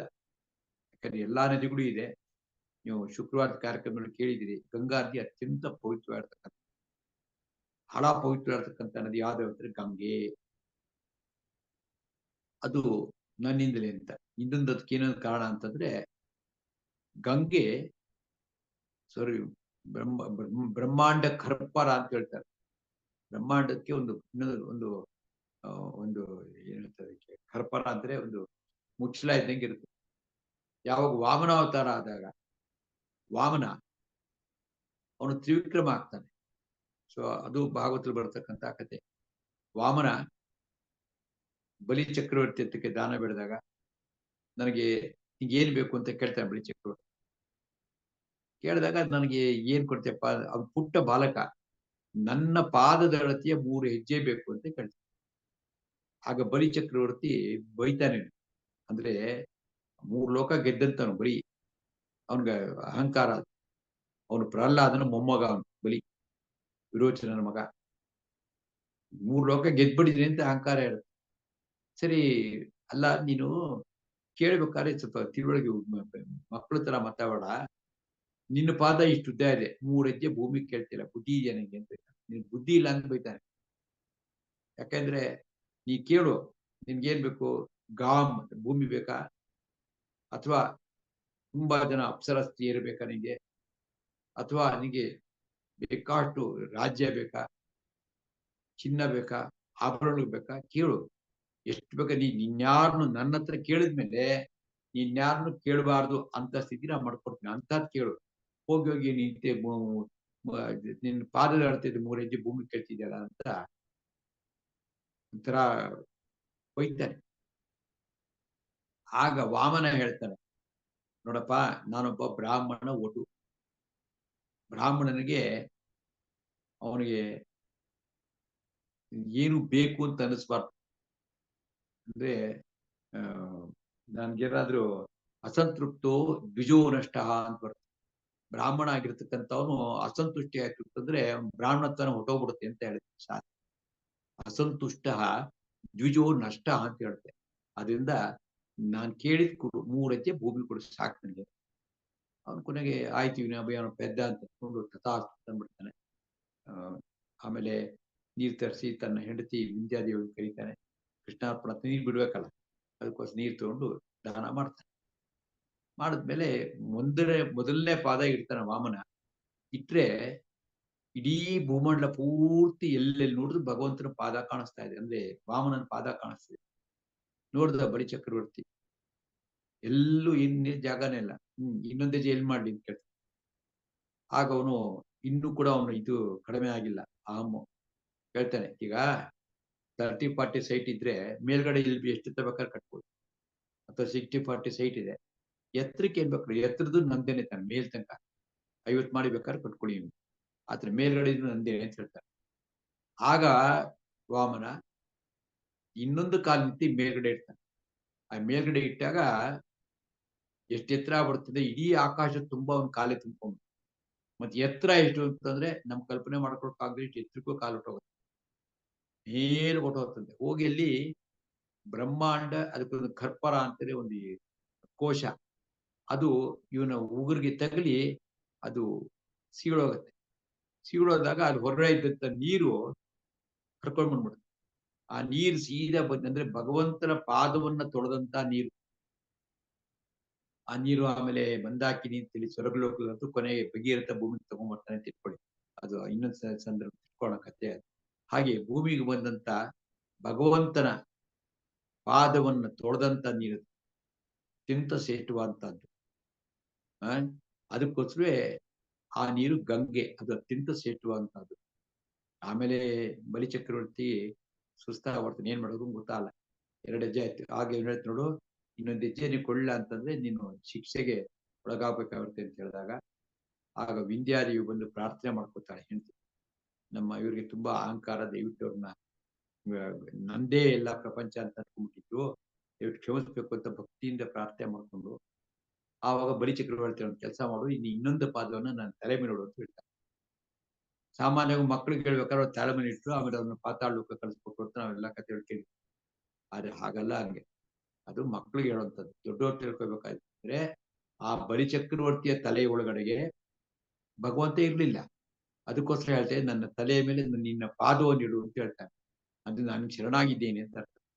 ಸೊ ಭಗವಂತ ಅವನ ತಲೆ ಮೇಲೆ ಕಾಲೇನು ಇಡ್ಲಿಲ್ಲ. ಆದ್ರೆ ಅವನಿಗೆ ಅನುಗ್ರಹ ಮಾಡ್ತಾನೆ, ಮಾಡಿ ಅವನನ್ನ ಸುತಳ ಲೋಕ ಅಂತ ಬೇರೆ ಕಡೆ ಕಳಿಸ್ಕೊಡ್ತಾನೆ ಅಂತ ಭಾಗವತದ ಅಂತ ಕಥೆ. ಆದ್ರೆ ಒಂದೇನಂತಂದ್ರೆ, ಗಂಗೆ ಯಾಕೆ ಪವಿತ್ರ ಅಂತಂದ್ರೆ ಭಗವಂತನ ಪಾದವನ್ನು ತೊಳೆದು ಬಂದಂತ ಗಂಗೆ. ಮುಂದೆ ಅದು ಭೂಲೋಕಕ್ಕೆ ಬಂದಾಗ ಅದು ಆ ಫೋರ್ಸ್ ನ ತಡ್ಕೊಳಕ್ಕಾಗೋದಿಲ್ಲ. ಅದಕ್ಕೋಸ್ಕರವೇ ಭಗೀರಥ ಶಿವನ ಕೊಟ್ಟು ತಪಸ್ ಮಾಡಿ ಶಿವನ ತಲೆಯ ಮೇಲೆ ಆ ಜಟೆಯೊಳಗಡೆ ಇಡೀ ಗಂಗೆ ಜೋರ ಬಂದು ಬೀಳ್ತಾರೆ. ಬಿದ್ದು ಶಿವನ್ನೇ ಬೀಳಿಸ್ಬೇಕು ಅನ್ನೋಂತ ಒಂದು ಚೇಷ್ಟೆ ಮಾಡಿದಾಗ ಶಿವ ಇಡೀ ಗಂಗೆ ಅಷ್ಟು ತನ್ನ ತಲೆ ಮೇಲೆ ಇಟ್ಕೊಂಡು ಈ ಭಗೀರಥ ಕಣ್ಣು ಮುಚ್ಕೊಂಡು ಪ್ರಾರ್ಥನೆ ಮಾಡ್ತಾ ಇರ್ತಾನೆ. ಆ ಗಂಗೆ ಮೇಲಿಂದ ಬೀಳ್ತಾ ಇರೋದು ನೋಡ್ತಾ ಇರ್ತಾನೆ. ಸುಂದರವಾದ ದೃಶ್ಯ. ಕಣ್ಣು ಮುಚ್ಕೊಂಡ್ಬಿಡ್ತಾನೆ ಪ್ರಾರ್ಥನೆ ಮಾಡಿ. ನೋಡಿದ್ರೆ ಗಂಗೆ ಇಲ್ವೇ ಇಲ್ಲ. ತಿರ್ಗಾ ಶಿವನ್ ಕೊಟ್ಟು ತಪಸ್ ಮಾಡ್ತಾನ. ಆಗ ಶಿವ ಅದನ್ನ 3 ಕವಲಾಗಿ ಅದನ್ನ ಕಳಿಸ್ಕೊಡ್ತಾರೆ. ಅದಕ್ಕೆ ತ್ರಿಪತೆಗ ಅಂತ. ಆ ಗಂಗೆ ಹರ್ಕೊಂಡು ಬರ್ಬೇಕಾಗ್ ಬಂದ್ರೆ ಜುನ್ನು ಋಷಿಗಳು ಅಂತ ಇರ್ತಾರೆ. ಅವ್ರ ಆಶ್ರಮನ ಕೊಚ್ಕೊಂಡು ಹೋಗ್ಬಿಡ್ತಾರೆ. ಆಗ ಅವ್ರು ಕೋಪಿಸ್ಕೊಂಡ್ಬಿಡು ಆ ನಿಧಿಯನ್ನ ಆಪೋಷಣ ತಗೊಂಡ್ಬಿಡ್ತಾರೆ. ಆಗ ಮತ್ತೆ ಭಗೀರಥ ಅವನು ಜನ್ನು ಋಷಿ ತಪಸ್ಸನ್ನು ಮಾಡಿ ಅವನು ಬೇಡ್ಕೋತಾರೆ. ಆಗ ಅವರು ಅದನ್ನ ತಮ್ಮ ಕಿವಿಯಿಂದ ಬಿಡ್ತಾರೆ. ಜುನ್ನು ಋಷಿಗಳ ಕಿವಿಯಿಂದ ಬಂದಂತಾದ್ರಿಂದ ಅವಳಿಗೆ ಜಾಹ್ನವಿ ಅಂತ ಹೆಸರು. ಹೀಗೆ ಬೇರೆ ಬೇರೆ ಹೆಸರುಗಳು ಒಂದೊಂದು ಅರ್ಥ, ಒಂದು ಕತೆ. ಆ ಕಥೆಯಲ್ಲಿ ಅದ್ರ ಭಾವ ತಿಳ್ಕೊಳ್ಬೇಕು. ಅದ್ರ ಹಿಂದೆ ಬೇರೆ ಭಾವ ಅಂದಿರ್ತೀವಿ. ನಾವು ಬರೀ ಚಂದಮಾಮ ಕಥೆ ತರ ಆಗ್ಬಿಡ್ತಿಲ್ದೆ ಅದರಿಂದ ಒಂದೊಂದದ್ದು ಹಿಂದೆನೂ ಕೂಡ ಒಂದೊಂದು ನೀತಿ ಇರುತ್ತೆ. ಅದು ತಿಳ್ಕೊಂಡಾಗ ಭಾಗವತ ತುಂಬಾ ಸ್ವಾರಸ್ಯ ಆಗುತ್ತೆ. ಇರ್ಲಿ. ಪವನಃ ಪವತಾಮಸ್ಮಿ ರಾಮಃ ಶತ್ರುಪತಾಮಹಂ ಚುಷಾಣಾಂ ಮಕರಶ್ಚಾಸ್ಮಿ ಶ್ರೋತತಾಮಸ್ಮಿ ಜಾಹ್ನವಿ. ಆಮೇಲೆ ಸರ್ಗಾಣಾಂ ಆದಿರಂತಶ್ಚ ಮಧ್ಯಂ ಚೈವಾಹಂ ಅರ್ಜುನ ಆಧ್ಯಾತ್ಮ ವಿದ್ಯಾನಾಂ ವಾದಃ ಪ್ರವದತಾಮಹಂ. ಸರ್ಗಾಣಾಂ ಆದಿ ಅಂತಃ ಚ. ಸರ್ಗ ಅಂದ್ರೆ ಸೃಷ್ಟಿ ಅಂತ. ಹಳೆಗನ್ನಡದಲ್ಲಿ ಸಗ್ಗ ಅಂತ. ಸರ್ಗ ಅಂದ್ರೆ ಸೃಷ್ಟಿ. ಸರ್ಗಾಣಾಂ ಸೃಷ್ಟಿಗಳಲ್ಲಿ ಆದಿ ಅಂತಃ ಚ ಮಧ್ಯಂ. ಆದಿ ಮಧ್ಯ ಅಂತ ಎಲ್ಲವೂ ಕೂಡ ನಾನೇನೆ. ಚ ಏವ ಅಹಂ ಅರ್ಜುನ. ಚ ಮತ್ತು ಆಮೇವ ನಾನೇನೆಪ್ಪ ಇದೆಲ್ಲವೂ ಕೂಡ ಮಾಡಿರ್ತಕ್ಕಂಥದ್ದು. ಸರ್ಗಾಣಾಂ ಆದಿ ಅಂತಃ ಚ ಮಧ್ಯಂ ಚ ಏವ ಅಹಂ ಅರ್ಜುನ. ಆಮೇಲೆ ಆಧ್ಯಾತ್ಮ ವಿದ್ಯಾನಾಂ. ವಿದ್ಯೆ ತುಂಬಾ ಇದೆ. ಯಾವತ್ತೇ ಹೇಳುವ ಜ್ಞಾನ ಬೇಕಾದ ಜ್ಞಾನಗಳಿದೆ. ಉಪ್ಪಿಟ್ಟು ಮಾಡೋದು ಜ್ಞಾನ, ರೊಟ್ಟಿ ಮಾಡೋದು ಒಂದು ಜ್ಞಾನವೇ. ಆದ್ರೆ ಅಷ್ಟೇ ಅಲ್ಲ, ಅಥವಾ ಸಾಫ್ಟ್ವೇರು ಒಂದು ಜ್ಞಾನವೇ. ಬೇಕಾದ ಜ್ಞಾನ ಇದೆ. ಆದ್ರೆ ಎಲ್ಲಾ ವಿದ್ಯೆಗಳಲ್ಲೂ ಕೂಡ ಆಧ್ಯಾತ್ಮ ವಿದ್ಯೆ ಅಂತಕ್ಕಂಥ ಇದೆ. ಅದು ಬಹಳ ಶ್ರೇಷ್ಠವಾದಂತದ್ದು. ಅದು ನಾನು ಆಧ್ಯಾತ್ಮ ವಿದ್ಯಾನಾಂ ವಾದ ಪ್ರವದತಾಮಹಂ. ವಾದಗಳಲ್ಲಿ ಪ್ರಬೋಧತಾಮ್ ಅಂದ್ರೆ ಪರಸ್ಪರ ವಾದಗಳನ್ನು ಮಾಡಿ ಏನ್ ಮಾಡ್ತಾರೆ, ಆ ವಾದ ಅಂತಕ್ಕಂಥದ್ದು ಅತ್ಯಂತ ಶ್ರೇಷ್ಠವಾದ. ಅದು ನಾನೇ. ಈಗೇನಾಗ್ಬಿಟ್ಟಿದೆ, ನಾವೆಲ್ಲ ಟಿವಿ ನೋಡ್ತಾ ಇರ್ತೀವಲ್ಲ, ಟಿವಿ ಡಿಬೇಟ್ ನೋಡ್ತೀವಲ್ಲ, ಬರೀ ಜಗಳ ಆಡ್ತಾ ಇರೋಂಥ. ಇವ್ರಿಗೆ ಅವ್ರು ಬೈ, ಇವ್ರವ್ರು ಬೈ. ಅದು ವಾದ ಅಲ್ಲ, ಅದು ಜಗಳ. ವಾದ ಅಂದ್ರೆ ಏನು ಅಂತನಕ್ಕೆ ಮಧ್ವಾಚಾರ್ಯರು ಕಥಾಲಕ್ಷಣ ಅಂತ ಬರೀತಾರೆ. ಅದ್ರ ಮೇಲೆ ವಾದದ ಬಗ್ಗೆ ಬರೀತಾರೆ. ಏನಪ್ಪ ವಾದ ಅಂತಂದ್ರೆ, ಒಂದು ವಾದ ಏನು ಅಂತಂದ್ರೆ, ನನಗ್ ಚೆನ್ನಾಗ್ ಗೊತ್ತು ಅಂತ ಅನಿಸ್ಕೊಳ್ಬೇಕು ಅಂತ ವಾದ ಮಾಡ್ತಾರೆ. ನನಗೆ ಬಹಳ ಜ್ಞಾನಿ, ನನ್ನಂತ ಜ್ಞಾನಿ ಇಲ್ವೇ ಇಲ್ಲ ಅಂತ ಇವರೆಲ್ಲ ಪ್ರಶಸ್ತಿ ಕೊಂಡಿಂತ ಮಾಡಿದ್ರೆ, ಅದಕ್ಕೆ ಆಚಾರ್ಯರು ಮಧ್ವಾಚಾರ್ಯ ಹೇಳ್ತಾರೆ, ಅಂತವ್ರ ಜೊತೆಗೆ ವಾದ ಮಾಡ್ಬೇಡಿ. ಅವ್ರನ್ನ ಕರೆದು ಶಾಲು ಹೊತ್ಸಿ ಸನ್ಮಾನ ಮಾಡ್ಬಿಟ್ಟು ಕಳಿಸ್ಕೊಬಿಡಿ. Don't waste your time. ಅರ್ಥ ಆಯ್ತಲ್ಲ. ಆಮೇಲೆ ಇನ್ ಕೆಲವರು ಇರ್ತಾರೆ, ಅವ್ರು ವಿತಂಡವಾದ ಮಾಡ್ತಾರೆ. ವಿತಂಡವಾದ ಏನಾರು ಮಾಡಿ ಇನ್ ಸೋಲ್ಕೊಡ್ಬೇಕು ಅಂತ, ನಾನೇ ಗೆಲ್ಬೇಕು ಅನ್ನೋದಿರುತ್ತೆ. ಅಂತವ್ರು ಬಂದ್ರೆ ಏನ್ ಹೇಳಿ, ಅವ್ರಲ್ಲೂ ಅಷ್ಟೇ ವಿತಂಡವಾದ ಮಾಡಕ್ ಹೋಗ್ಬೇಕು. ನೀನೇ ಗೆದ್ದಿದ್ಯಾ ಪರಿ ಬಹಳ ಬುದ್ಧು ಅಂತ ಅವ್ರಿಗೂ ಸನ್ಮಾನ ಮಾಡಿ ಕಳಿಸ್ಬೇಕು. ಹಾಗಾದ್ರೆ ವಾದ ಅಂತಂದ್ರೆ ಏನು ಅಂತಂದ್ರೆ, ಒಳ್ಳೆ ಪ್ರವಾದ, ಒಳ್ಳೆಯ ವಾದ ಏನು ಅಂತಂದ್ರೆ ಪರಸ್ಪರ ಅರಿವು ಮೂಡ್ಕೊಳ್ಳೋಕೋಸ್ಕರ ಮಾಡ್ತಕ್ಕಂಥ ಅರಿವು, ಜ್ಞಾನ ಬರ್ಬೇಕು ಮಾತಾಡಿದ್ಮೇಲೆ ಒಬ್ರಿಗೊಬ್ರಿಗೆ. ಇಬ್ರಿಗೂ ತಿಳುವಳಿಕೆ ಹೆಚ್ಚಾಗಬೇಕು. ಅಲ್ಲಿ ನಾನು ಅಂತ ಅಹಂಕಾರ ಇರಬಾರ್ದು, ನನಗೆಲ್ಲ ಗೊತ್ತು ಅಂತ ಅಹಂಕಾರ ಇರಬಾರ್ದು. ಅದಕ್ಕೆ 2 ದೃಷ್ಟಾಂತಗಳಿದೆ ಬಹಳ ಚೆನ್ನಾಗಿರತಕ್ಕಂಥದ್ದು. ಶಂಕರಾಚಾರ್ಯರು ಕೇರಳದಿಂದ ನಮ್ಮ ದೇಶವನ್ನು 4 ಬಾರಿ ಸುತ್ತಿದ್ದಾರೆ, 4 ಮೂಲೆಗಳಿಗೆ ಹೋಗಿದ್ದಾರೆ. ಹಾಗೆ ಉತ್ತರಕ್ಕೆ ಬಿಹಾರ ಹೋದಾಗ ಅಲ್ಲಿ ಅಂದ್ರೆ ಅಷ್ಟೊತ್ತಿಗೆ ಆಗ್ಲೇನೆ ನಮ್ಮ ವೇದಗಳ ಬಗ್ಗೆ ಬಹಳ ಅಂದ್ರೆ ಅದು ಮೆಚ್ಚೋಗುವಂತ ಕಾಲ ಬಂದಿತ್ತು. ವೇದಗಳನ್ನ ಸನಾತನ ಧರ್ಮ ರಕ್ಷಣೆ ಮಾಡೋಕಾಯ್ತು. ಅದಕ್ಕೆ ಕೆಲಸ ಮಾಡ್ತಿದ್ದಾರೆ. ಅಲ್ಲಿ ಹೋದ್ರು, ಅಲ್ಲೊಬ್ಬ ಮಹಾ ಪಂಡಿತ ಮಂಡನ್ ಮಿಶ್ರ ಅಂತ ಅವನ ಹೆಸರು. ಅವನ ಜೊತೆಗೆ ವಾದ ಮಾಡೋಕ್ಕೆ ಕೂತ್ಕೊಳ್ತಾರೆ. ಸುಮಾರು 3 ತಿಂಗಳ ಕಾಲ ನಡೆಯುತ್ತೆ. ಅವ್ರ ಹೆಂಡತಿ ಭಾರತಿ ಅನ್ನತಕ್ಕಂಥವ್ರು, ಅವರೇ ಜಡ್ಜು. ನೋಡಿ, ಇಲ್ಲಾರ ಮೊನ್ನೆ ಕೇಳಿದ್ರು, ವಿಷ್ಣು ಸಹಸ್ರ ಹೇಳ್ಬಾರ್ದು, ಲಲಿತಾ ಸ್ವಾಮಿ ಹೇಳ್ಬಾರ್ದು ಹೇಳಿದ್ದಾರೆ. ನಗ್ತಾರಷ್ಟೇ. ಯಾಕಂದ್ರೆ ಅವ್ರ ಹೆಂಡತಿ ಭಾರತೀಯ ಜಡ್ಜು. ಗಂಡ ಮತ್ತು ಶಂಕರಾಚಾರ್ಯರು ಆರ್ಗ್ಯುಮೆಂಟ್ ಮಾಡ್ತಿದ್ರು. ವಾದಗಳು ಅಂದ್ರೆ ಅಷ್ಟು ಸುಲಭ ಅಲ್ಲ. ಅದಕ್ಕೆ ಎಲ್ಲ ವೇದಗಳು ಗೊತ್ತಿರ್ಬೇಕು, ಉಪನಿಷತ್ ಗೊತ್ತಿರ್ಬೇಕು, ವ್ಯಾಕರಣ ಗೊತ್ತಿರ್ಬೇಕು, ಮೀಮಾಂಸ ಗೊತ್ತಿರ್ಬೇಕು, ನಿರುಕ್ತ ಗೊತ್ತಿರ್ಬೇಕು, ಎಲ್ಲ ಗೊತ್ತಿರ್ಬೇಕು. ಅದಕ್ಕೆ ಪ್ರಮಾಣಬದ್ಧವಾಗಿ ಚರ್ಚೆ ಮಾಡೋದು. 3 ತಿಂಗಳು ಚರ್ಚೆ ನಡೀತು. ಕೊನೆಗೆ ಹೆಂಡತಿ ಹೇಳಿದ್ದು ಗಂಡನಿಗೆ, ನೀವು ಭಿಕ್ಷೆಗೆ ಹೇಳಿ ಅಂತ. ಅಲ್ಲಿ ತನಕ ಊಟಕ್ಕೆ ಹೇಳಿ ಕೇಳ್ತಿದ್ರು. ಭಿಕ್ಷೆಗೆ ಹೇಳಿದ್ದು ಯಾರು ಕೇಳ್ತಾರೆ? ಸ್ವಾಮಿಗಳಿಗೆ, ಸನ್ಯಾಸಿಗಳಿಗೆ. ಅಂದ್ರೆ ನೀವು ಸೋತಿದ್ದೀರಿ, ನೀವು ಸನ್ಯಾಸಿಗಳಾಗಬೇಕು ಇವಾಗ ಅಂತ. ಹಂಗಾಗಿ ಮಂಡನ ಮಿಶ್ರು ಶಂಕರಾಚಾರ್ಯ ನಮಸ್ಕಾರ ಮಾಡ್ತಾರೆ, ತಮ್ಮ ಸೋಲನ್ನು ಒಪ್ಕೋತಾರೆ. ಒಪ್ಕೊಳ್ತಿದ್ರು ಕೂಡ ಬೌದ್ಧಿಕ ಪ್ರಾಮಾಣಿಕತೆ ಅಂತಂದ್ರೆ ಇಂಟೆಲೆಕ್ಚುಯಲ್ ಆನೆಸ್ಟಿ ಅಂತಂದ್ರೆ, ನೀವು ಹೇಳಿದೆಲ್ಲ ಒಪ್ಕೊಂಡಿದ್ದೀನಿ, ನಾನೇನ್ ಮಾಡಕ್ ಹೇಳಿ. ಆಗ ಶಂಕರಾಚಾರ್ಯರು ಅವ್ರನ್ನ ಇಲ್ಲಿ ದಕ್ಷಿಣಕ್ಕೆ ಕರ್ಕೊಂಡ್ಬಂದು ಶಂಕರ ಮಠದ ಸ್ವಾಮಿಗಳನ್ನ ಮಾಡ್ತಾರೆ. ಮೊದಲನೇ ಸ್ವಾಮಿಗಳು ಅವರೇ ಆಗಿದೆ. ಅಂದ್ರೆ ವಾದಗಳು ಯಾಕೆ ಮಾಡ್ಬೇಕು, ಚರ್ಚೆ ಯಾಕೆ ಮಾಡ್ಬೇಕು ಅಂತ ಹೇಳಿ ಟು ಅಂಡರ್ಸ್ಟ್ಯಾಂಡ್ ಬೆಟರ್. ಮತ್ತು ಅದಾದ ನಂತರ ಕನ್ವಿನ್ಸ್ ಆಯ್ತು ಅಂತಂದ್ಮೇಲೆ dedicatedly we have to work for that. ಇದು ಸ್ವಭಾವ ನಮ್ಮ ದೇಶದಲ್ಲಿ ಇದ್ದಿದ್ದಂತ. ಬರ್ತಾ ಬರ್ತಾ ಬರ್ತಾ ಜಗಳ ಗಂಟುತನ ಶುರು ಆಗುತ್ತೆ. ಅದೇ ತರ ಮಧ್ವಾಚಾರ್ಯರು ಒರಿಸ್ಸಾಗೆ ಹೋಗಿದ್ದಾಗ ಅಲ್ಲಿ ಒಬ್ರು ಮಂತ್ರಿ, ಆ ಮಂತ್ರಿ ಅವರು ಅದ್ವೈತಿಗಳಾಗಿದ್ರು, ಬೇರೆ ಬೇರೆ ಮತಗಳನ್ನ ಅವಲಂಬಿಸ್ಕೊಂಡಿದ್ರು. ಇವ್ರ ಜೊತೆ ಮಾತಾಡಿದ್ರು. ಸುಮಾರು 3-4 ತಿಂಗಳ ಕಾಲ ಚರ್ಚೆ ನಡೀತು. ಚರ್ಚೆ ನಡೆದ್ಮೇಲೆ ಇವ್ರ ವಾದವನ್ನ ಒಪ್ಕೊಂಡ್ರು. ಭಕ್ತಿ ಸಿದ್ಧಾಂತ ಒಪ್ಕೋತೀವಿ ನಾನು ಅಂತ ಹೇಳಿ ಒಪ್ಕೊಂಡ ನಂತರ ಅವರು ಸನ್ಯಾಸ ಸ್ವೀಕಾರ ಮಾಡ್ಕೊಂಡು ಇಲ್ಲಿಗೆ ಬಂದು ಅಷ್ಟಮಠಗಳಲ್ಲಿ ಒಂದು ಮಠದ ಸ್ವಾಮಿಗಳಾಗ್ತಾರೆ. ಅಲ್ಲ, ನರರೀತಿ ಅಂತ ಸ್ವಾಮಿಗಳಾಗ್ತಾರೆ. ಅಂದ್ರೆ there should be intellectual honesty. ಒಪ್ಕೊಂಡ ನಂತರ ಅದಕ್ಕೋಸ್ಕರ ಕೆಲಸ ಮಾಡೋ ತರ ಇರಬೇಕು. ಅದಕ್ಕೆ ವಾದಗಳು ಮಾಡ್ತಾ ಇದ್ರು ಅಂತ ಇಷ್ಟು ವಿಷಯ ಹೇಳಿದ್ರು. ವಾದ ಪ್ರವದತಾಮಹಂ ಸರ್ಗಾಣಾಂ ಆದಿ ಅಂತಶ್ಚ ಮಧ್ಯಂ ಚೈವಾಹಂ ಅರ್ಜುನ ಆಧ್ಯಾತ್ಮ ವಿದ್ಯಾ ವಿದ್ಯಾನಾಂ ವಾದ ಪ್ರವದತಾಮಹಂ. ಸೊ ಗೊತ್ತಾಯ್ತಲ್ಲ ಈಗ ಇನ್ನೊಂದು ಶ್ಲೋಕ. ಅಕ್ಷರಾಣಾಮಕಾರೋಸ್ಮಿ ದ್ವಂದ್ವ ಸಾಮಾಜಿಕಸ್ಯ ಆಮೇವ ಅಕ್ಷಯ ಕಾಲು ಖ್ಯಾತಾಹಂ ವಿಶ್ವತೋ ಮುಖಃ. ಅಕ್ಷರಾಣಾಂ ಅಕಾರಃ ಅಸ್ಮಿ. ಅಕ್ಷರಗಳಲ್ಲಿ ಅಕಾರ ನಾನು ಅಂತ. ಇದೆಯಲ್ಲ, ನಂದು ತುಂಬಾ ದೀರ್ಘವಾಗಿದೆ ಹೇಳ್ಬೇಕಾದ್ರೆ. ಹೇಳ್ತಂದ್ರೆ ಅಕಾರ ಯಾಕಪ್ಪ ಅಂತಂದ್ರೆ ಪ್ರಾರಂಭ ಆ. ಈಗ ವ್ಯಂಜನಗಳು ಅಂತಿದೆ, ಕಾ ಇಂದ ಕ್ಷ ತನಕ ಇದೆ. ಕ ಖ ಗ ಘ ಜ್ಞ ಚ ಛ ಜ ಝ ಎಲ್ಲ ಇದೆಯಲ್ಲ. ಕ ಅಂತ ಬೇಕಾಗಿ ಬಂದ್ರೆ ಆ ಇದ್ದೇನೆ ಕ ಆಗತ್ತೆ. ಕ ಪ್ಲಸ್ ಆ ಕ ಆಗತ್ತೆ. ಗ ಪ್ಲಸ್ ಆ ಗ ಆಗತ್ತೆ. ಆ ಇದ್ದೇನೆ ಇದೆ, ಅದು ಬರೆಯಕ್ಕೆ ಆಗಲ್ಲ. ಒಂದು ಅರ್ಧ ಅಕಾರ ಅಂತಕ್ಕಂಥದ್ದು ಆ ಇತಿ ಬ್ರಹ್ಮ ಅಂತಾನೆ ಬರುತ್ತೆ. ಉಪನಿಷತ್ತು ಬರುತ್ತೆ ಆ ಇತಿ ಬ್ರಹ್ಮ. ಆ ಅಂದ್ರೆ ಭಗವಂತ ಬ್ರಹ್ಮ. ಆ ಅಕ್ಷರಗಳಲ್ಲಿ ಅಕಾರ, ನಾನು ಅಕಾರ ನಾನಾಗಿದ್ದೇನೆ. ಆಮೇಲೆ ಸಮಾಸ ಅಂತ ಬರುತ್ತೆ ವ್ಯಾಕರಣದಲ್ಲಿ. ಅದರಲ್ಲಿ ದ್ವಂದ್ವ ಸಮಾಸ ಅಂತಿದೆ, ಬಹುವ್ರೀಹಿ ಸಮಾಸ, ಬೇರೆ ಸಮಾಸಗಳಿದೆ. ಅಲ್ಲಿ ದ್ವಂದ್ವ ಸಮಾಸ ನಾನಾಗಿದ್ದೇನೆ. ಅದು ಹೆಚ್ಚು ವಿವರಣೆ ಕೊಡೋದು ಬೇಡ, ಅದಕ್ಕೆ ಅಷ್ಟು ತಿಳ್ಕೊಳ್ಳಿ ಸಾಕು. ದ್ವಂದ್ವ ಸಮಾಸ ನಾನಾಗಿದ್ದೇನೆ. ಆಮೇವ ಅಕ್ಷಯ ಕಾಲ.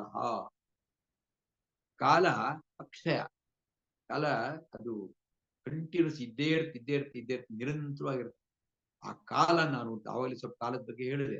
ಅಕ್ಷಯ ಕಾಲ, ಅಕ್ಷಯ ಅದು ಕ್ಷಯನೇ ಆಗಲ್ಲ. ಸುಮ್ಮನೆ ಒಂದು ಆರ್ಗ್ಯುಮೆಂಟ್ಗೋಸ್ಕರ. ಯಾರು ಫಾರಿನರ್ಸ್ ಕೇಳ್ತಾರೆ ಜಗತ್ತು ಯಾವ ಪ್ರಾರಂಭ ಆಯ್ತು.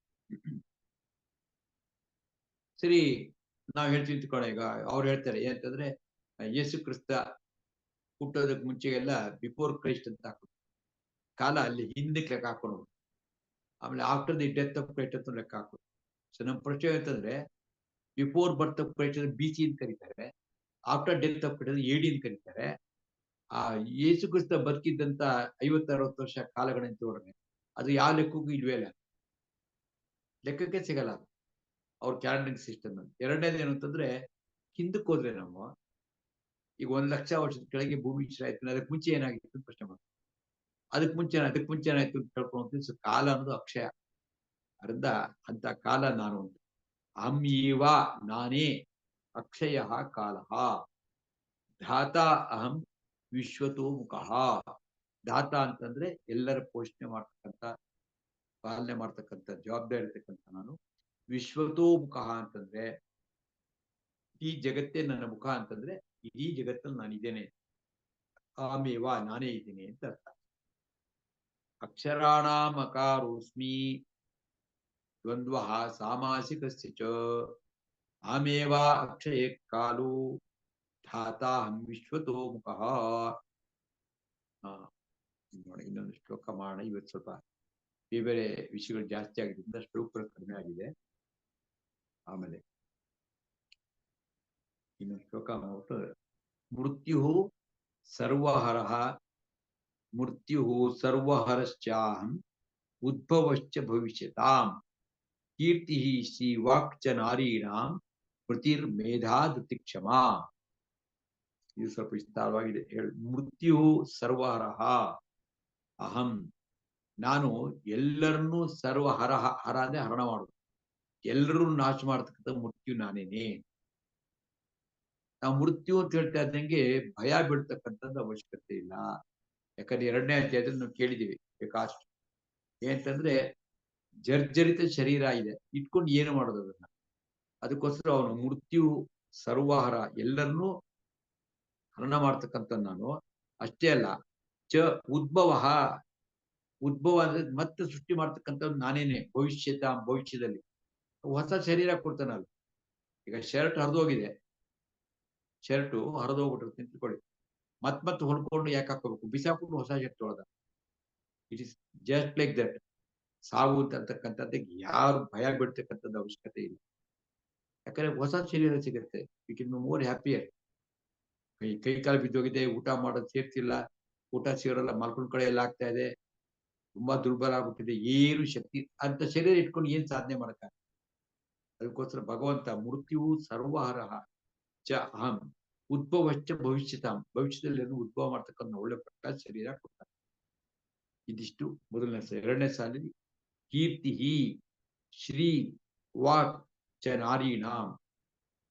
ನಾರೀಣಾಂ ಅಂತಂದ್ರೆ ಸ್ತ್ರೀಯರಲ್ಲಿ ಇರ್ತಕ್ಕಂಥ ಕೀರ್ತಿ, ಶ್ರೀ ಸಂಪತ್ತು, ವಾಕ್ ಅಂತಾರೆ ಮಾತು, ಇದೆಲ್ಲವೂ ಕೂಡ ಸ್ಮೃತಿ ನೆನಪಿನ ಶಕ್ತಿ, ಮೇಧಾ, ಮೇಧ ಅಂದ್ರೆ ಇಂಟೆಲಿಜೆನ್ಸ್.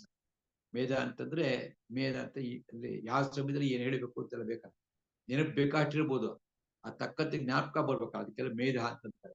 ಆಮೇಲೆ ಧೃತಿ, ಧೈರ್ಯ, ಕ್ಷಮ, ಕ್ಷಮಿಸ್ತಕ್ಕಂಥ ಗುಣ. ನೋಡಿ, ಇದೆಲ್ಲವೂ ಕೂಡ ನಮ್ಮ ಮಾತೆಯರಲ್ಲಿ, ನಮ್ಮ ಅಕ್ಕ ತಂಗಿಯರಲ್ಲಿ ಇರ್ತಕ್ಕಂಥ ಸದ್ಗುಣಗಳು. ಹೆಂಗಸಿನಲ್ಲಿ ವಿಶೇಷವಾಗಿ ಮಹಿಳೆಯರಿರ್ತಕ್ಕಂಥ ಸದ್ಗುಣಗಳು ಇದೆಲ್ಲ ಕೂಡ. ಇದನ್ನ ಗುರುತಿಸ್ತಿ ಕೃಷ್ಣ ಹೇಳ್ತಾ, ಇದೆಲ್ಲವೂ ಕೂಡ ನನ್ನಿಂದ ಉಂಟಾಗಿದೆ. ಕೀರ್ತಿ, ಶ್ರೀ ಎಂಬತ್ತೆಲ್ಲ ಸ್ತ್ರೀಲಿಂಗ ಇದು. ಶ್ರೀ ಅಂದ್ರೆ ಸಂಪತ್ತು. ಆಮೇಲೆ ವಾಕ್, ವಾಣಿಯೊಳಗಡೆ ವಾಣಿ ಇರತಕ್ಕಂಥದ್ದು ಸ್ತ್ರೀಲಿಂಗ. ಮತ್ತು ಸ್ಮೃತಿ, ನೆನಪಿನ ಶಕ್ತಿ, ಅದು ಸ್ಮೃತಿನೂ ಸ್ತ್ರೀಲಿಂಗ. ಮೇಧ, ಅದು ಸ್ತ್ರೀಲಿಂಗ. ಧೃತಿ ಅಂದ್ರೆ ಧೈರ್ಯ, ಕ್ಷಮ. ಒಂದೊಂದಕ್ಕೂ ತುಂಬಾ ಅರ್ಥ ಇದೆ. ಆದ್ರೆ ಎಲ್ಲದಕ್ಕೂ ಕೂಡ ಎಲ್ಲವೂ ಗುಣಗಳು ವಿಶೇಷವಾಗಿ ತಾಯಿಂದಲೂ ತುಂಬಾ ಇರುತ್ತೆ. ಕ್ಷಮಾ ಗುಣ, ಕ್ಷಮಿಸ್ತಕ್ಕಂಥ ಗುಣ ಗಂಡಸಲ್ಲಿ ಇರೋದಿಲ್ಲ ಇಷ್ಟೊಂದು. ಹೆಂಗಸರು ತುಂಬಾ ಕ್ಷಮೆಯಾ ಧರಿತ್ರಿ ಅಂತ ಹೇಳ್ತಾರೆ. ಭೂಮಿ ಇದೆ, ಭೂಮಿ ಕೂಡ ಸ್ತ್ರೀಲಿಂಗನೇ. ಭೂಮಿನ ನಮ್ಗೆಲ್ಲ ಆಶ್ಚರ್ಯ ಪಟ್ಟಿರ್ತಕ್ಕ ಭೂಮಿನ ನಾವು ತುಳಿತೀವಿ, ಉಗುಳ್ತೇವೆ, ಎಲ್ಲಾ ಗಲೀಜು ಮಾಡ್ತೀವಿ. ಅದಕ್ಕೋಸ್ಕರ ಕೇಳ್ಬೇಕು, ಪಾದ ಸ್ಪರ್ಶ ಕ್ಷಮಸ್ವ ಅಂತ ಪ್ರಾರ್ಥನೆ ಕೂಡ ಮಾಡ್ಕೊತೀವಿ. ಅಂದ್ರೆ ಈ ಎಲ್ಲಾ ಗುಣಗಳು ನಾರಿಯೊಳಗೆ ಇದೆ. ಈ ಎಲ್ಲಾ ಗುಣಗಳು ಕೂಡ ಅದರ ಆಧಾರ ನಾನೇ ಅಂತ ತಿಳ್ಕೊಂಡು ಸಾಕು ನಾವು. ಮೃತ್ಯು ಸರ್ವಹರಶ್ಚ ಅಹಂ ಉದ್ಭವಶ್ಚ ಭವಿಷ್ಯತಾಂ ಕೀರ್ತಿ ಶ್ರೀ ವಾಕ್ ಚ ನಾರೀಣಾಂ ಸ್ಮೃತಿರ್ಮೇಧ ಧೃತಿಕ್ಷಮಾ. 34ನೇ ಶ್ಲೋಕದ ತನಕ ಇವತ್ತಾಗಿದೆ. ಒಂದ್ಸತಿ ಎಲ್ಲ ಹೇಳೋಣ ಇವಾಗ.